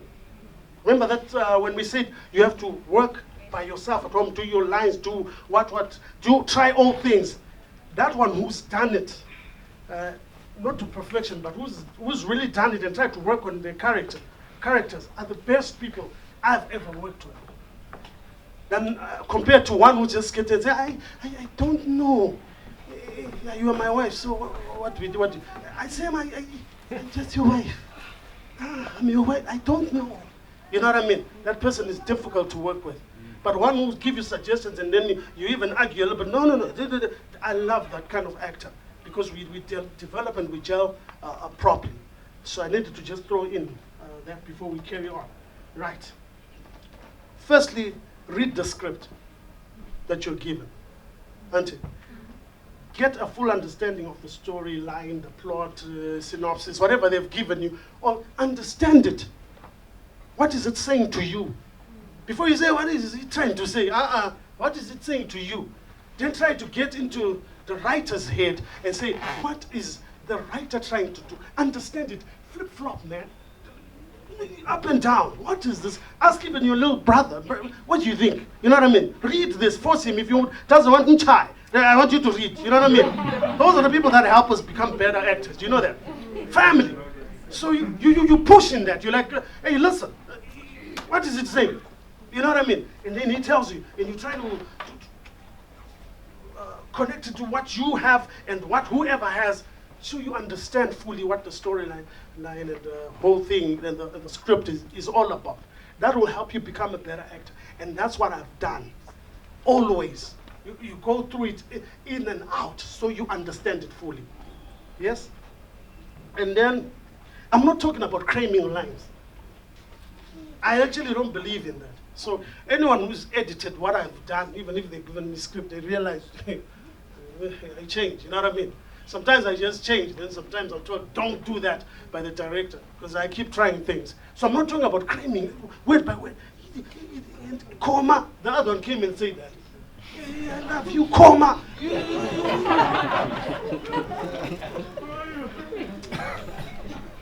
That's not what we want when we're talking about actors preparing themselves at home. We're saying know the script, understand it, love it, be one with your script. You know what I mean? Then, and this is hoping that your production has given you the script way before, because your script was given to your script, the Steelers one, like a year before we shot. Yeah, and we met with Zenzo and we were doing our thing, you know what I mean? Yeah, that's another thing. Most of the speakers here, okay, there's no way I can act documentary, but I know her for years, and it's just a pleasure to share stage with you, you know? Sis, I've done her film. Sis, I've done her film. Him, I've worked with him. So it was like, wow, you know, we just one big family. So the film is, I don't know, can I say growing? Yeah. Then, rehearse. Number 2, rehearse. Alone. Act out the parts alone at home as many times as possible. Till it is a good dog. You know what I mean? And then you sleep a bit and wake up and do it again. That's how you become a better actor. Believe you me. Try it. And then 3, believability. Start talking. Am I believing myself? Because if I cannot believe myself and say, I love you, I can't believe it. I love you. Me, myself, I'm not even believing it. How then do I stand and talk to the lady and say, I love you? Then I've given a room to act. What is she going to do? She's going to get lost. So I must believe myself, believability. I must believe myself and say, yeah, this is it. And if I'm sure I've done that, come to the wife and say, wife, I love you. Then she must say, oh, why today it's sounding different and deep? Then I know I'm somewhere. You know what I mean? And I don't tell it's the script. I normally, when there's those kind of scripts, let her just watch, then say, start pulling your trousers. Okay, you say you love someone else. So it's acting, that's what brings money and the bread to the table. You know what I mean?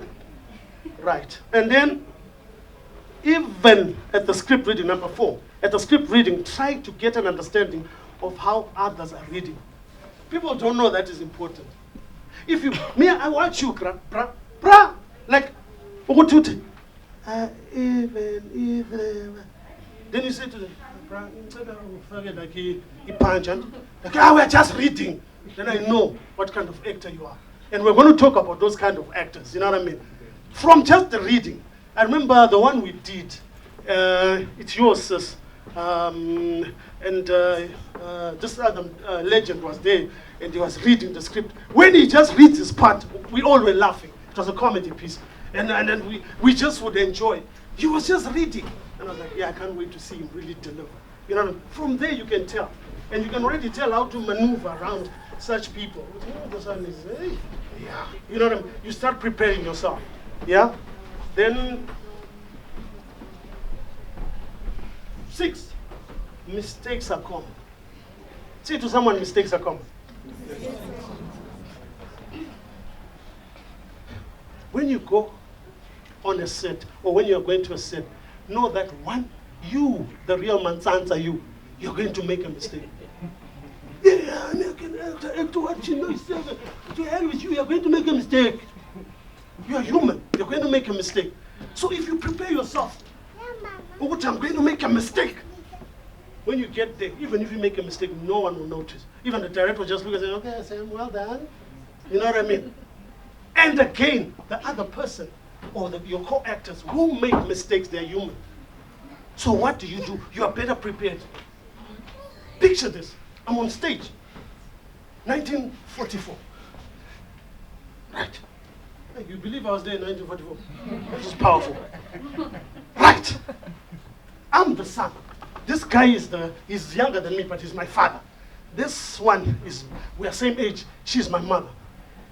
And I'm a naughty kid. Same is there. Baba, I pay school fees. This is my father. I pay school fees for you. You do this. Nagamton, what is this? Eh? The woman who's supposed to be my mother laughed. For real. And these Americans, we're live on stage. She laughed. The guy who was my father says, Kati, Uslega. I am serious. It was not in the script. No one, when I got home, I said, Ma, that was not in the script. Juma did like his name. His name was Juma. He just Juma did. You know what I mean? So that's the kind of thing you need to know. If you prepare yourself, you know he's going to make a mistake. I did one docu-rama that we did. My co-actor was sometimes making a mistake, but I was there. She's my wife, and yeah, she's forgotten. I can tell. Yeah, this is what happened. Then I give her a clue. Yeah, our child disappeared in terrible. Our child disappeared. She's back. Wow. That's how we gel. We have to gel. It's not about me. It's your fault. Know your lines. No. Camera is there. People have paid money. And after that, you will say, we want our money. This is not here. Did you sign the contract? So, mistakes are common. Be ready. Ancho, always be ready. Someone is going to make a mistake, but let it not deter me from where we are going. Ancho, play your part, number 7. An actor should always do their part. Do your part. I know what I may have done my part. If she does, we do, everyone does. The production moves, right? You can't really prepare for someone else. You prepare for yourself. You make sure you are thorough with yourself, because you don't know what the other person. So the best is me, myself, and I, the 3 of us, and make sure we are good, right? So and then 8, be comfortable. A lot of actors, you tell. Some people say it's the light. The guy will be sweating. It's not the light. It's not the light. You're too much. You eat sleepless nights. Me, the night before shoot, I don't look at the script. I've done before. I sleep, Baba. I make sure I sleep if I can 20 hours. So that you come there, you must just be relaxed. Be, you know what I mean? Be yourself. Add or remove what you need to. I said what you need to, isn't it? Add or remove on the script. You know, I think my first film, The King's Scroll, on ZBC, Zenia says to me, what did he say? It's been donkey years. I never heard that statement in my life. And I, yes, I have donkeys. what? Oh, donkey ears. You know what I mean? Then I had to go to Mr. Bai. I said, Mr. Bai, I don't understand. He says, no, donkey ears means like it's been long. You know what I mean? I said, but can't we change this? Let's put it in the neck. I think it will relate to me, and I will also hit you another expression that's tight. You know what I mean? Because she's supposed to be what? She's supposed to be my sugar mama. So I was the younger one, she was the older one. So I was coming back into her life. You know what I mean? After I heard the husband disappear, you see the sinner. You see? So I needed to chuff up, you know. So now if you're giving me words that I don't understand, how do I chuff up? You see? So, and then 9, compromise. There are times when your actors or director won't see it your way. Tell you straight, I secret. You say, but this is what I want. Hey, I always get what I want. Bruh, so you're at the wrong place. You know what I mean? The director says, nah, no, keep it the way it is. You have to keep it the way it is. There's no, you can't say, I'm the actor. Yeah, I'm the one who's what. I want what. Okay, there's no talk about it. But anyway, yeah, you know what I mean? That doesn't matter. If she's, because she, like I told you, my best directors are women. She sees what you don't see sometimes. Because she sees it as a whole. You don't. Right? Then, no matter how, no. Compromise. 9, compromise. Okay, it's the same one. Don't change the script unnecessarily. Right. Number 10. No matter how bad you think others are performing, there is time when viewers will judge you individually, even if you are in the same production. Notwithstanding how bad or good the production is, remember, cream always floats to the top. So they say, I didn't like this script is useless. Make it happen. Yes. Muenka in studio is the only person that made me watch studio. The so-called studio that they say is very good. Only Muenka. Because I used to enjoy his shoulder tone saying, Seka Mtwa. Aish! I said, this old man I want to watch. You know what I mean? And from there, he just started driving me, and I started understanding the film. You see? So it doesn't matter how bad the script is, Mama. Dominate. It's your domain. Dominate it. Yeah? Right. Now, are you guys okay? Sorry, I don't really let people say. Do you want to say anything? Does anyone have questions? Don't be shy now. All right, it's clear. All right. As an actor, like I said, prepare to meet different kinds of actors. Can anyone give us the different kind of actors you can meet on stage?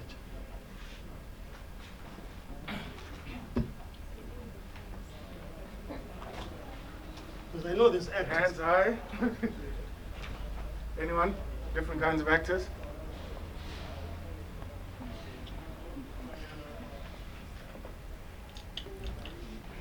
All right.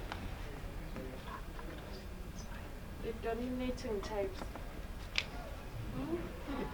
The dominating types. What do you mean by that? For instance, if it's a stage play, then someone will want to overshadow everyone. You want to be dominating. So true, man. All right. Anyone else? There you go. Mr. I know it all. The know-it-alls. Anyone else? Yeah, I mean? Yes? No?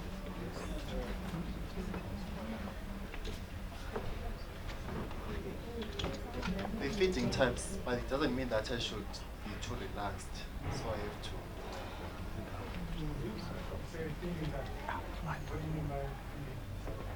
The one who helps you, maybe if we are lost.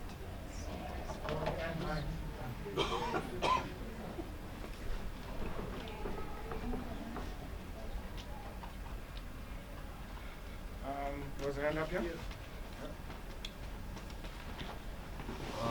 The first-time actors, the ones straight from college, varsity, from acting school.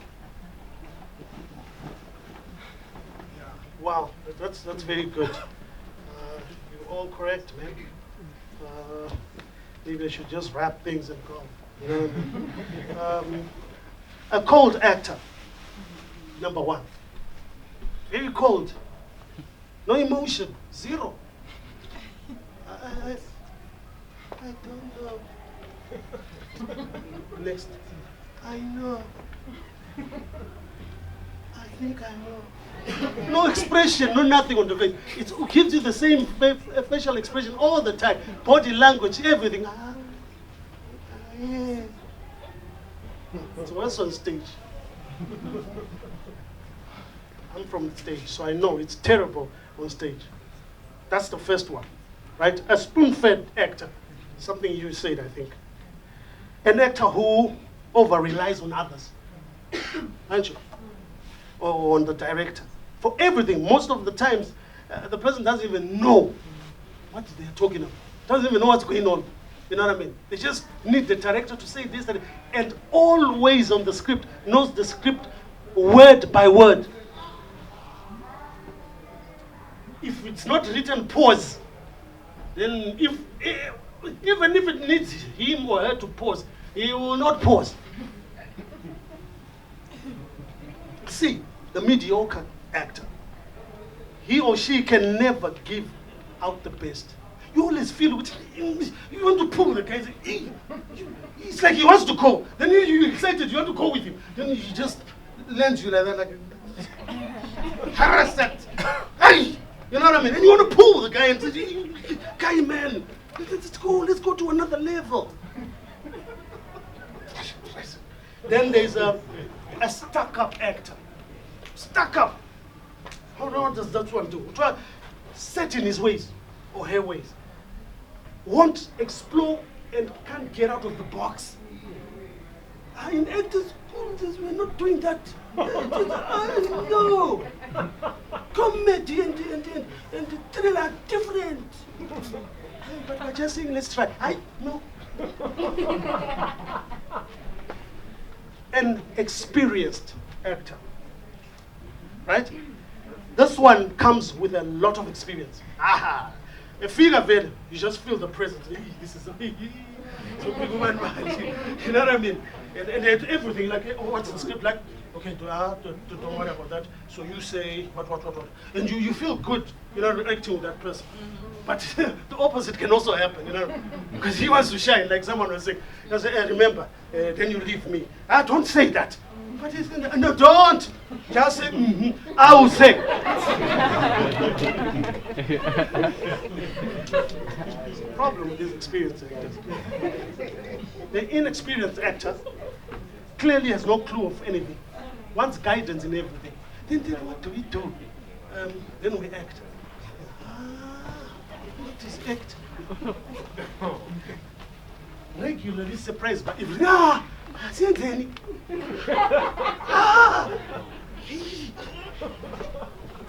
can't do that. I just do it.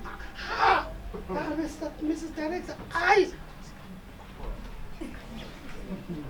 Then, Mrs. I know I'm not married, Mrs. An over-demanding actor, always pushing others. You don't know now who's the director. You know what I mean? Like, I understand, but bruh, let's also hear from them. No, I'm telling you what to do, isn't it? You have to listen to me. It's me talking. Sam, focus. Look here. I've met such actors. Believe you me, in Zimbabwe, not in South. Here.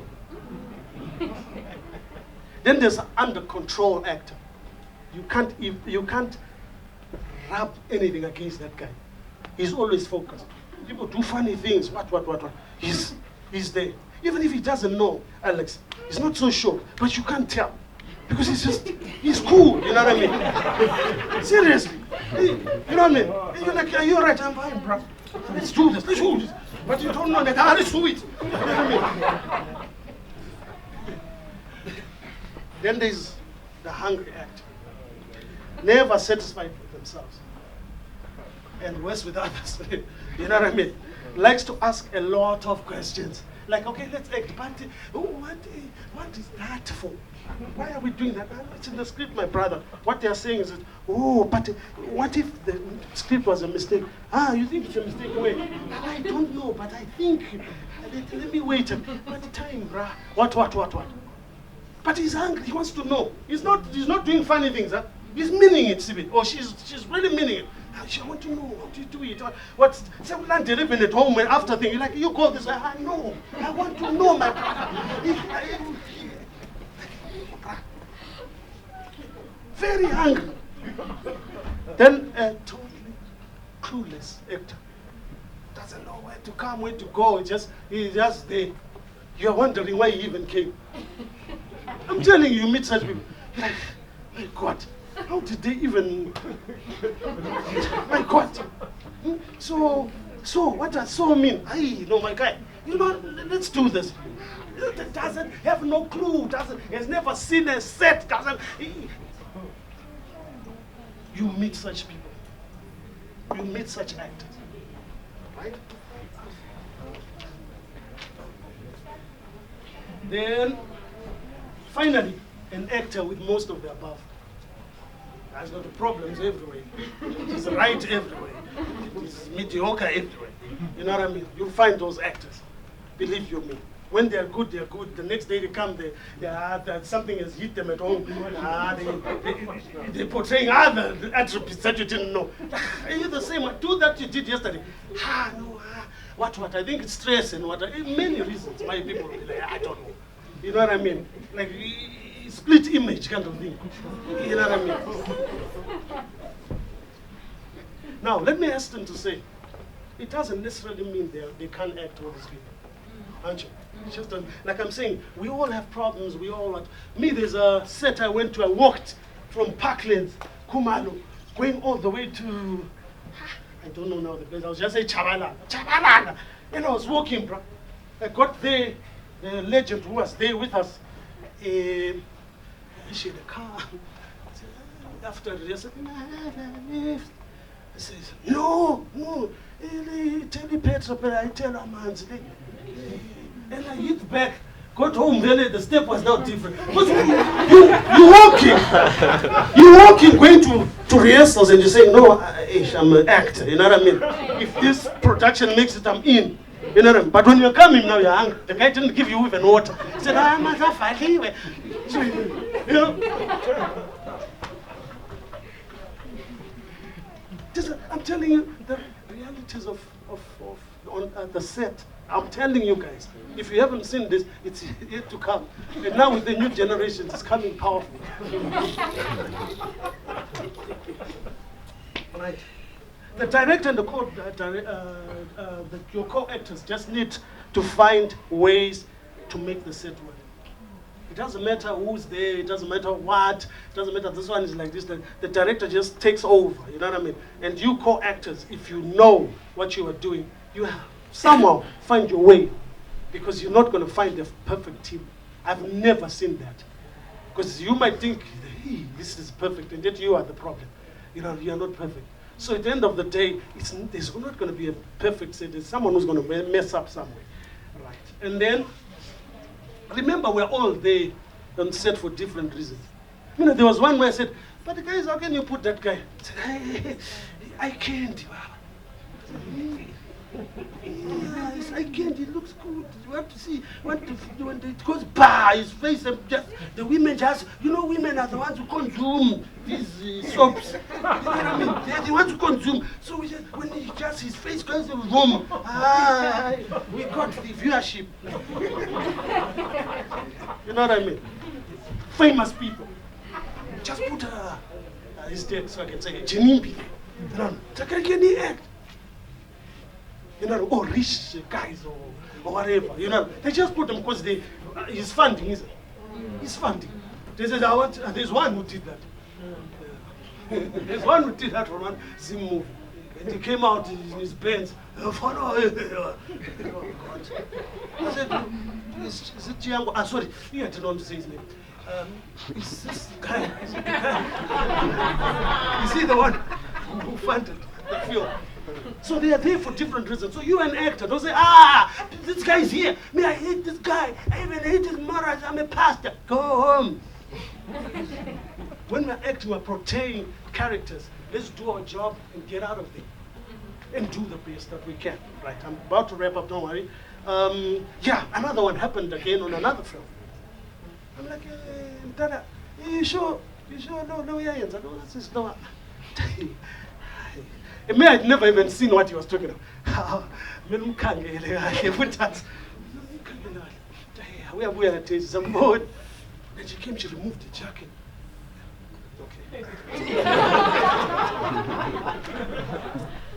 So what can you do? Who are you? Well, Sam, you're just an actor, bro. Act. So me, an actor, play my part. So when you meet people and say, hey, but you're the only person I didn't see in that film, bro. Yeah, you're doing how the rest I was. I'm just learning, how I'm born. Right. An actor must be as natural as possible. Be natural. If you're going to be a pastor, I've never been in a bar. This guy took me to a bar, but I was not drinking. You see? But you give me that, or act like a drunkard, I'll hit it. Because I've seen it, I Google it, I do it, I do everything. I do everything, I do whatever I can. Because I'm just portraying a character. I'm living a character. And I get home, I'm just a nice guy who prays every day and say, Lord, forgive me for whatever I did. You know what I mean? But when I'm at work, I'm at work. You know, so you've got to believe you. There's one brother, I don't want to say his name, but he loves to say that. I can't believe you, man. You can't even believe yourself. And it says, what must I do? Hey, I said, believe. I want you to make me believe in you. You know what I mean? So be natural. Be real. Let's see what is written on the script. And I think that's the problem we have in some. Because you don't believe it. Even there's one, they said he's a rich man. Ah, my daughter, the suits. I don't know where you are. It's his pillow what at night. And he's in a soap. What? And even the tie was kept on going this way because I think he have a chop and the most time. It kept on going one side. I'm like, guys, come on. Believability. You know what I mean? We want to see something. Right. So I find it easier to act with guys who overact. Okay? I really find it easier because I can put them down. But the one who's cold, I saw that in the local soap also. It was difficult. I said, hey, this girl. And I was told why she was there. It's always funny reasons. You know what I mean? Because she said, I am so happy.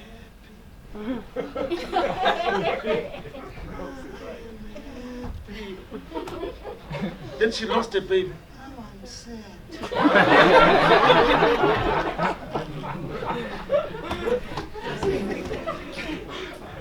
So do everything. Do your getting into character exercises. What. I usually pray, then I do crazy things. My brothers, they outside, they know, make a lot of noise and do crazy things. Well, there's times when you feel not very welcome on a set and you have to go like a code and they just say, wow, what's going on? Is he okay? Because you're not really free to do it closer to people. You know, I shout and I scream and to get into character. Do all that. Do what you need. If you need some time, get some time. Mr. Director, just 2 minutes. And let 2 minutes be 2 minutes because no one is going to wait for you. You're not going to be, I'm telling you, most of the times you're not going to be 100% fit or what, ready. Ready. You just have some time to say, let me do it. It's like today, now, I wasn't 100% ready, but I just came. You know what I mean? What can I do? Then, quickly read your co-actors. Understand it quickly. Because if you don't, you're still trying to, what, you're going to waste time, you're going to get lost, you're going to do what? Quickly read it. Okay, this one is a co-actor, this one is, how do I act? There was one production where they had to do like a drama.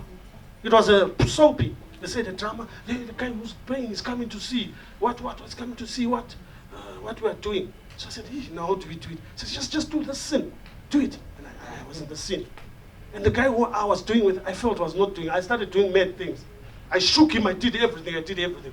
Then afterwards the director said, hey, the guy said, it's cool. Even the owner or the sponsor said, hey, just because of you, my son, I am impressed, I'm going to give everything. I said, you're going to give everything, are you sure? I said, no, I mean, I can. I said, all right. You know what I mean? Then the director said, but that's not how you're going to act. I said, no, I was just doing it for your sponsors, not even mine. You know what I mean? So do what is necessary to perfect your act, one, to help others. If you act proper, the next person will act proper. Does anyone have questions? Yes. Anyone have any questions? Are you done, sir? Yeah, I'm oh, done. This is the Q&A. I'm done, yeah. Oh, all right. So thank you very much, Sam. If you guys got any questions or you want to add your own input to what he's also saying, feel free. Can I just see your hands? There you go. Yes. Sorry. So yours first. I'll come back to you. First and foremost, I'd like to say thank you so much, saying for gracing us here. I've learned so much. One thing that I want to appreciate you for is the energy that you have. As a budding, yes, you got the swag, man. I'm telling you, man. So yeah, you just kill it, man. So I like one thing you said about actors need to be natural. You know, I just picked that from you. You are an actor. Actually, it's so unfortunate that I've never seen any of your productions. So it's many, don't worry. Yes. So after this, definitely I'm going to start searching for your stuff. That's what we are lacking in Zimbabwean films. The actors, they are so uptight. I think from what today you have done, for me, myself as a director, every time I go for rehearsals, I'm no longer saying, can you show me what you read this script? No. Now I'm like, make us laugh. Anybody who can make me laugh is a good actor, I'm telling you. Because he's not a comedian, but he's somebody who has the ability to hold attention. And that's the energy that we need in the cinema. Because at the end of the day, actors are doing something that is scripted. So that's what we need. So thank you so much. There you go. I have a question. Yeah. You said acting is living the character. So I want to ask if somebody's personality has anything to do with the character.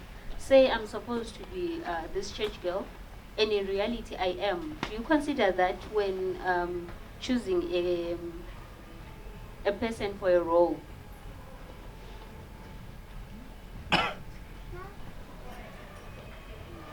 I think some do. Because did you choose me for the last movie? Last one. Oh no. Because I said, the first thing I said, I'm a Christian. And they looked at it and said, and they started writing. So I don't know what they were writing. Because I ended up being a pastor and the thing. I was like, I've never seen the righteous forsaken. Then she says, no, that's too much acting. Put it down, son. You know what I mean? So sometimes they choose you because of who you are, because it's easier for you to think. And then sometimes they don't. You should see Kidman, Nicole Kidman. She's so soft. I was so shocked in an interview. She speaks Australian. She's Australian. And then when she was acting, what movie was that? She was doing crazy. I was like, oh, you know what I mean? So some are able to then. That's why we say you take on a character, it's minus who you are. Just to add on to what Sam said, most actors, like, if you're the opposite of the character that you're playing, it generally is, for some, it's easier because, you know, the whole love-hate relationship thing. If you love something, you know, you can very quickly hate it, and you know what you hate. So when it's something that is opposite to you, people generally perform that role much better because they're just projecting everything that they, you know, yeah, from the other end of it. Yes, I see your hand.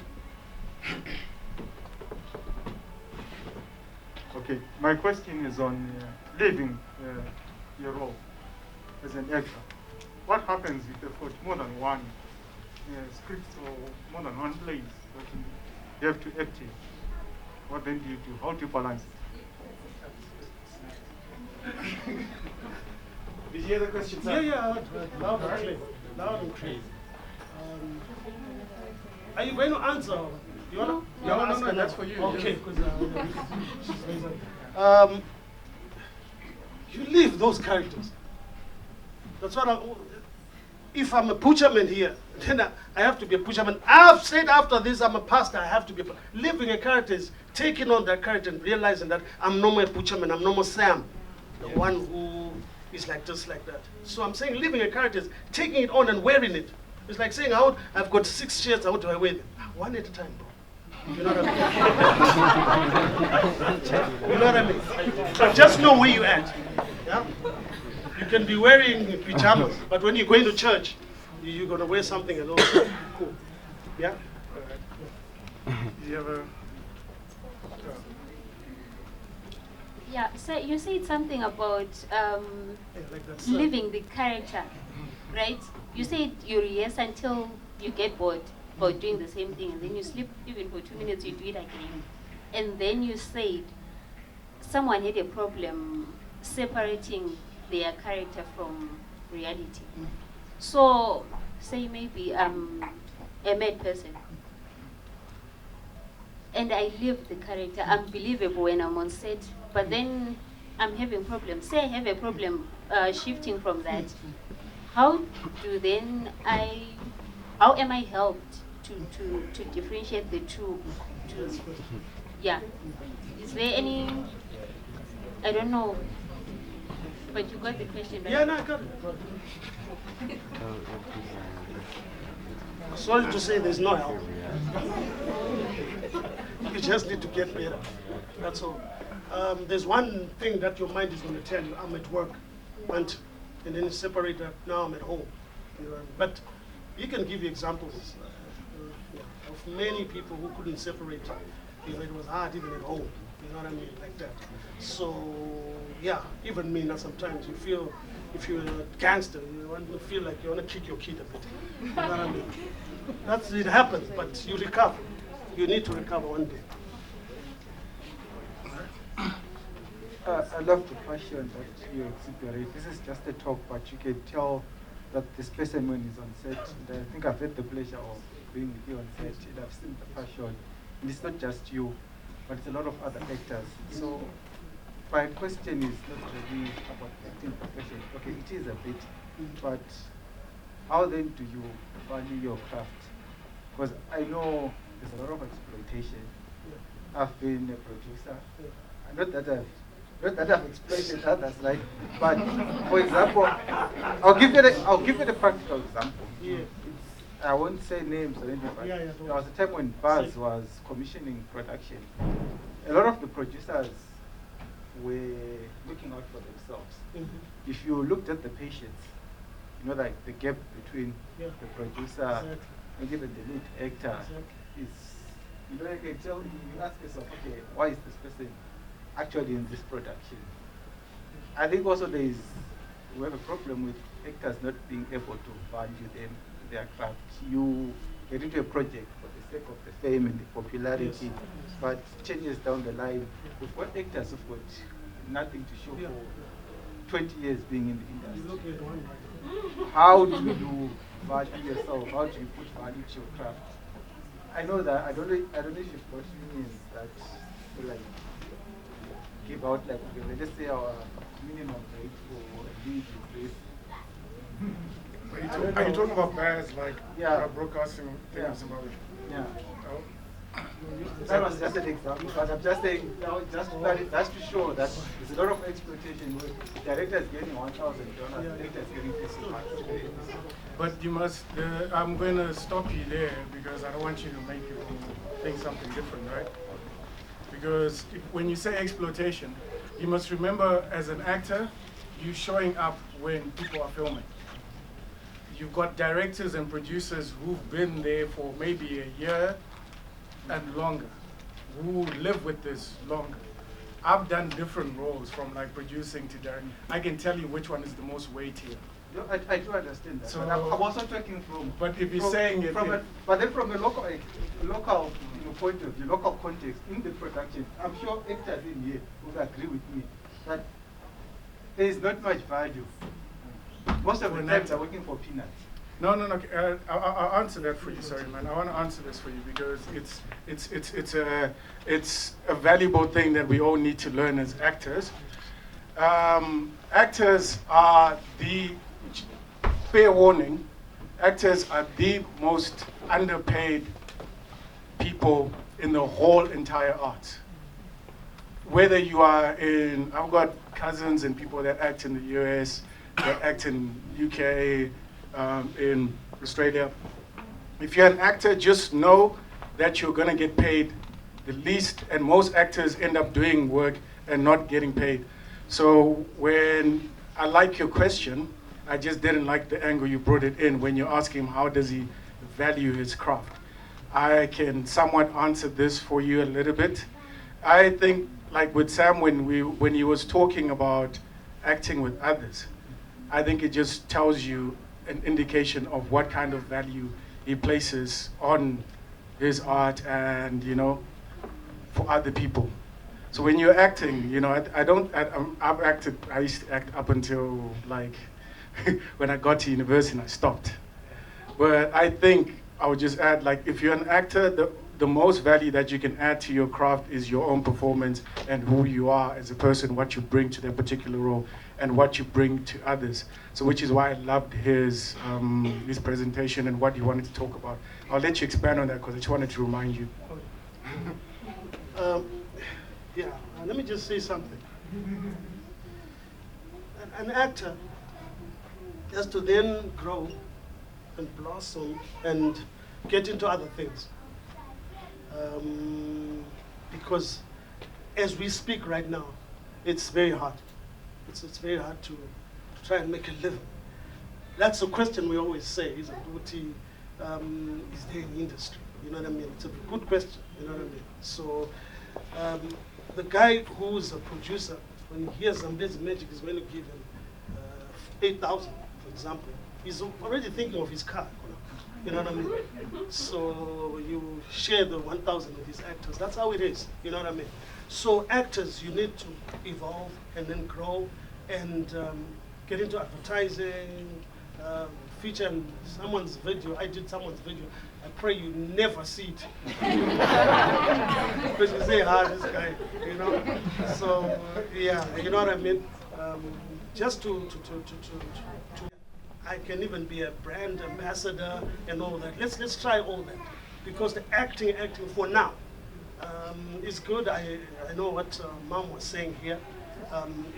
It's the future, and when we did that other workshop, we spoke about it, guys. It's growing, but and we'll get there. But for now, try and do something else. I really discourage, but I understand you coming out of what you are doing. So that's why I want you to always be close to the arts, because most of the guys I did were great actors that should be, I don't know, Kachana today. Some are even 6 feet down. Came out and said, I want to make a living, which is understandable, you know what I mean? But do something, start learning how to write. You know, that's why they were saying, connect yourself. And I just want to say something to you, Alex, and the EU. This is good enough, I love it, but we needed then to get a place or a time where we all can just meet and then talk without talking or teaching or whatever we're doing. I don't know what it is, presenting, whatever. You know what I mean? No one is king, no one is what, we just talk. And when we try and form synergies, this is what, at a platform like this, because it's a respectable platform, you know, that's what I think will help many of us. Because many are like, look, I'm sad, man. That guy spoke well about me, but he don't know me. He never seen my film. You know what I mean? So maybe I've missed some films, characters that I was supposed to take up that could have fed my kid. You know what I mean? So please, as EU, can you guys get us together a day, just a day where we just get together and talk and see what to do. Okay. All right, Sam, we did do something like that. We did the film meetup. When? You were there? We did the film meetup, and no, this. I was saying like for. Oh, you mean, yeah? That's what I'm getting at. We did do the film meetup, where we got people together in the film industry, and you got you guys to sit down and talk amongst each other. It came from exactly like one of these kinds of sessions, when people asked, when people complained and said, we don't know who's who. I can't find the cameraman. I cannot find the director. I cannot find the lighting person. So we arranged a whole day where people came together, and for 3 hours they talked amongst each other and networked. All right, and unfortunately, as you can see, we're still growing, and we will, continue to do those kinds of things. As you've mentioned that you'd like us to do it again and again. Is there any other stuff that you guys would like to add? I just want to add something to your thing about separating. You know that film Black Panther? Yes. You know that the guy who played Killmonger, Michael B. Jordan. Yes. He complained that he could not get that role out of his head, and he's like, it's one of the worst roles that it took him so long to get out of it. Because I don't know if you ever watched it, but if you watch it again, you realize that in that film he's always attacking women. So he was like, for me as a person that grew up, it took a long time for me, but then I also watched people that used to do that, so he also projected it, and then he couldn't get it out because he had lived it. So anyone, if you guys got any other suggestions, like what Sam mentioned, would love to hear those. From the hand, I see your hand.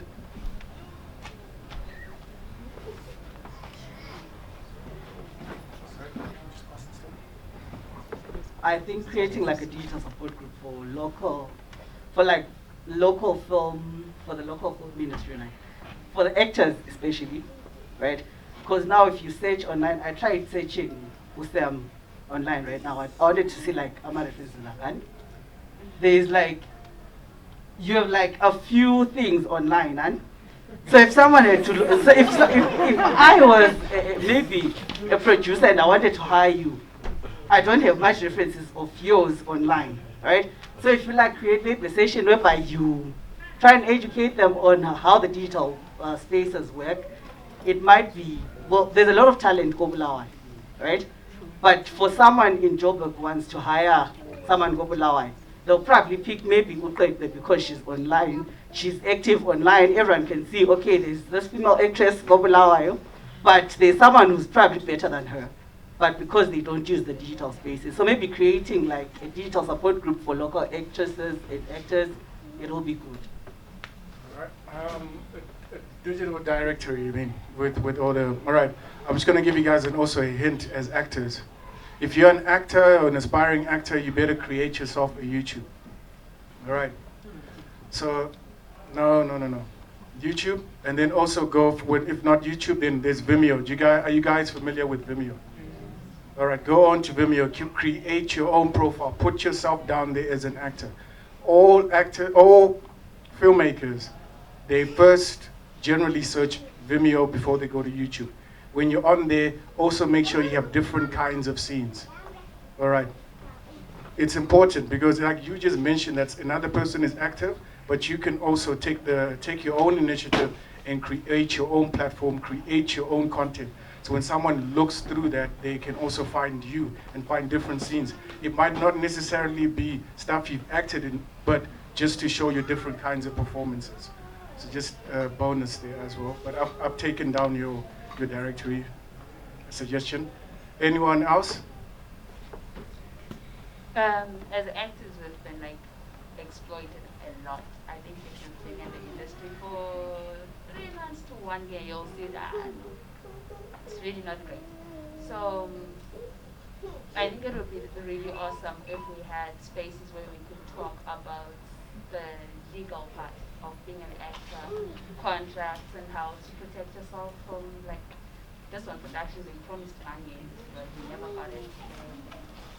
Another one was telling me the other day that certain actors were put aside and they were given money after everything, every rehearsal, every shooting, and then the others were just told that, this is just an exposure, we don't have money. So if we could get spaces where we discuss such issues and how we protect ourselves from things like that, would be helpful. All right, so another kind of meetup type of situation, but with more. And I just suggest for you guys, are you guys aware of, when you watch films, like all these American films, you see someone's name, and then you see PGA, or you see ASA, that kind of thing. Have you ever seen? that next to someone's. Okay, those are all guys. Okay, they're groups, and those guys dictate what a professional actor gets. So you need to participate in that particular community, and I suggest for you guys, while you're waiting for all these other things to happen, that there are a lot of actors here, and there are a lot of people that also network with other actors. And you know, Sam's been here for a while, 15 years.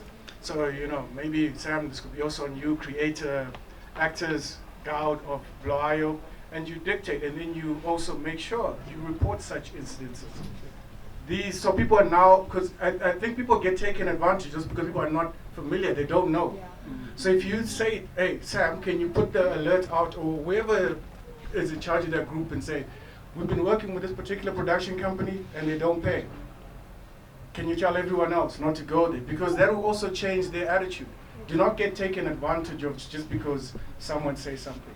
And when you speak to someone, a producer, be clear, ask them, is this an exposure thing? When am I possibly getting paid? That kind of, and demand documentation, all right? Look after yourselves as well, all right? It's okay. Do you have entertainment lawyers Entertainment lawyers? in Zimbabwe or Gogolawa? I'm not familiar. There's a guy, but he's coming up. There's a guy who does that, but he's coming tonight for the court case. All right. I think maybe I don't know. We can just introduce individually. Okay. So yeah, there's a guy coming, and there's a screening coming just after this court case. So if you guys want to hang around, Gil will be here. Maybe you could just, you know, if you really want to know, you can maybe link up with him and interact. So that's what this whole thing is about. Maybe you can find him, and then he'll hopefully answer those questions for you. There you go. Sometimes I feel like you are only exploited if you allow it. Not all the time, but at times it happens. In pursuit of the fame, it's easier for someone to actually exploit you if you present yourself that way. Especially with us ladies, most of the times we usually blame the guys most of the times, but at times, sometimes you are the one, you are so persuasive. You go for auditions, you fail.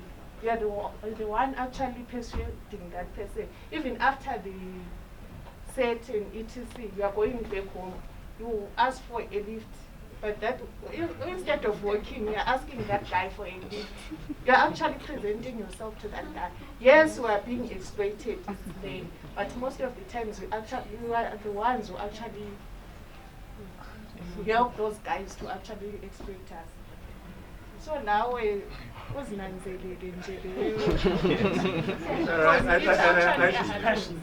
I think what you mentioned is borderline correct, but at the we should not just let people, predators just get away with it because all right. Okay, also on the issue of exploitation, I think like Alex was saying, you guys might need a guild maybe, or like Chris was saying, maybe a union, because the problem is there's always someone who's always going to do it for less than you're going to do it, so that's how you end up getting exploited. Whereas if you guys decide to unionize, yes, you guys decide to unionize, and there's a standard rate for everything, and then you have other actors doing that, then the likelihood of someone doing the same job that you could have done for half as much kind of gets lower. It's important, guys, because you realize, like, even watch the Hollywood films, they shut down whole sets because the screenwriters protested. They want more. So everybody. So once one of those, if the producers say we're not getting our, because the producers also have rights, if they also say their thing, it also shuts down. So I think, like, as we're here, we're learning, and we're also learning how different countries and how different people are doing things. And these things were not particularly started. They were started by actors. It wasn't like a government institution came and said, we're going to look after you. So now it's on your own as well, on your own honest, like, can we do this? Do we really want to solve this problem? I'm going to let, I see your hand.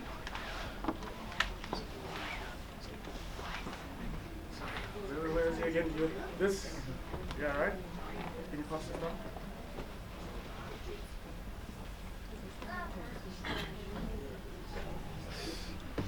Okay, for starters, I wanted to comment on the issue of actors allowing themselves to be exploited. think it's more like a perpetrator and a victim, an abuser and the abused. The reason why we have abuse is because of the abuser, never because of the abused. So let's never blame the exploited. There is no excuse good enough to exploit someone.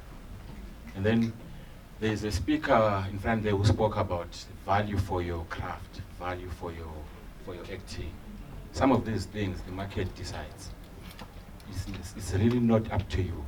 If I'm in a place where there is one actor, the price for acting goes high. If I'm in a place where there is 1 million actors and one producer, the price for acting will go down because I've got like a pool to choose from. Then you spoke about unions. It's not feasible, especially in our setting. If we are to be realistic, here in Bulawayo, it's not practical. We can't have a standard fee if we don't have a standard performance. We can never perform at the same level. If we have a standard fee, that's when you realize actor A will always get gigs because he's better than actor B, but they charge the same. So you should also find a way of having an advantage over others. It's either you're good at acting, or you're still grooming your career, but you're affordable. Or you've got a good character, people love working with you. Or you are famous. There's so many advantages you can have. But standardizing them might not really work, especially in our setting. So if we try and bring it home, I think some of these things we let the market decide. The best way would be to also create an industry. Right now, we really don't have an industry in Bulawayo for film. It's crippled. So which means we have people who can proclaim themselves to be the gurus, and they will decide, I'm working with who, I'm not working with who. You can act, you can't. The issue of clicks you spoke about yesterday also, it comes into play. I can work with you, not because you're my friend, but because you are willing to take $10 from me. Same will require a minimum of 50. And then you will see that I will do 10 films and you are the only actor. Then they start complaining. So I think let's try and first fit in the industry, and then we can start making adjustments. It's also feasible to do everything at the same time, right? Because remember yesterday when I talked about how MGM created the studio, right? So the way they made the films. They also then went and created the way to award the films, but they only awarded them years later. And then they went and created a film school. And then they only started that also years later. So it's like, I wouldn't say wait for, I'm just saying, do not wait for a perfect situation. Yeah. Whatever you can start, and then we deal with that problem, you know, like, okay, I think we need to adjust this. I think we'll then find something, a better solution. Sorry, you had a hand up at the end there, sorry. I'm going to let this be the last person.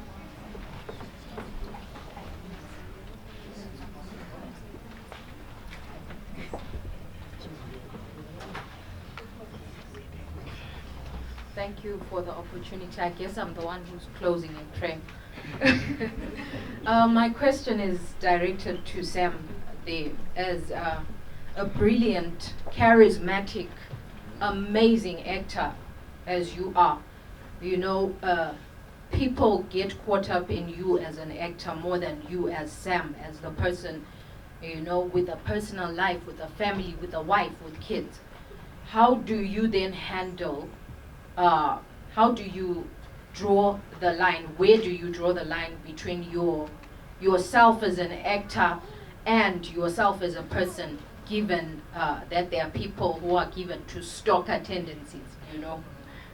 How do you deal with people like that and that sort of stuff? Stalkers and your celebrity status with regard to your personal status. Thank you. Do you want to answer that, Sam? Yeah. Wait for the mic. Where do mics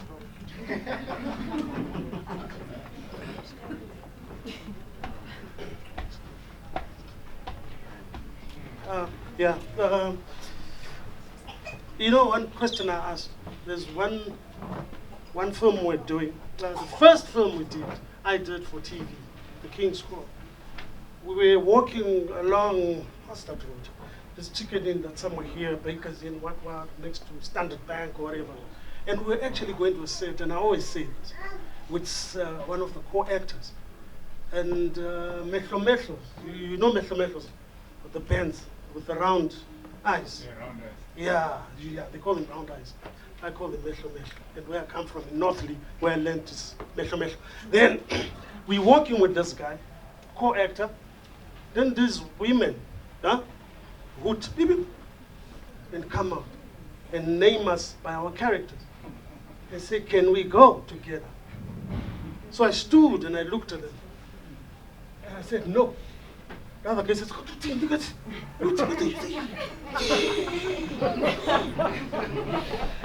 and I said to him, I don't want to mention names. Sorry, I've already mentioned this film. That's where the problem is. I said to him, can I ask you a question? If we're just walking here with nothing, we're just walking, would they have stopped us? He says, but we have something. I said, bruh, me, I'm not going with those people. You know what I mean? You go. Then she went. As I'm going away, they said, we stood there. Wanted to show you a good time. What? I said, it's okay, I'm going. ZPC used to pick us up by the post office. And I went in there. The director asked us, where's Banibani? I didn't answer. Then apparently some other actor who was also going there saw us. I said, but I saw you were together. I said, it was not me. I didn't. He says, how about you? You know what I mean? So, you know what? If I was not that, would they follow me? That's what has gotten me out of all the problems. And the God that I serve, will not even end. That's the main reason. I fear God. I'm not saying that I'm not weak. I'm not saying I'm not a human being. If you cut me, there's blood. But there's choices I've made in my life to say, a celebrity in Zimbabwe, sometimes we walk home with no pass. What celebrity? You know what I mean? So let's put your head, and if I tell you that my co-actor is dead now, and obviously what killed him was this and that, you know what I mean? And I was there throwing sand in his thing, and I cried, because I tried to talk to him after that, while we were late at this thing there, and they were shouting at him, and what. We gotta make choices in our lives, and run with those choices. And I'll just add and finish with saying with this, I made a choice in my life to follow the way, the road I followed. And I've really done nothing else but film. I said, God, you gotta make it natural. If someone says, Sam, there's a friend of mine who, he makes sure if he's got a big film, he will call me. I've been on Zambezi Magic, I don't know how many times. I've been on Africa Magic, how many times? Because you know what? I made a decision to say, this is what I want, and I want to follow it. And I'm not like now, the kids now. You've done one film, like that. They didn't pass, let's go. But it's one. One film, 2, 3, 4 films. What? You have no name, you have nothing. Because when they do that, Alex and them, these producers, they link with it. Do you know who? Do you know? Yes. Oh, I'm looking for an actor like this. They connect. There's an actor like this. That's how we get our parts. You know what I mean? That's how I get my roles. So I'm happy. And remember, no one has the monopoly for knowledge. Right? Even you. God bless you. Wow.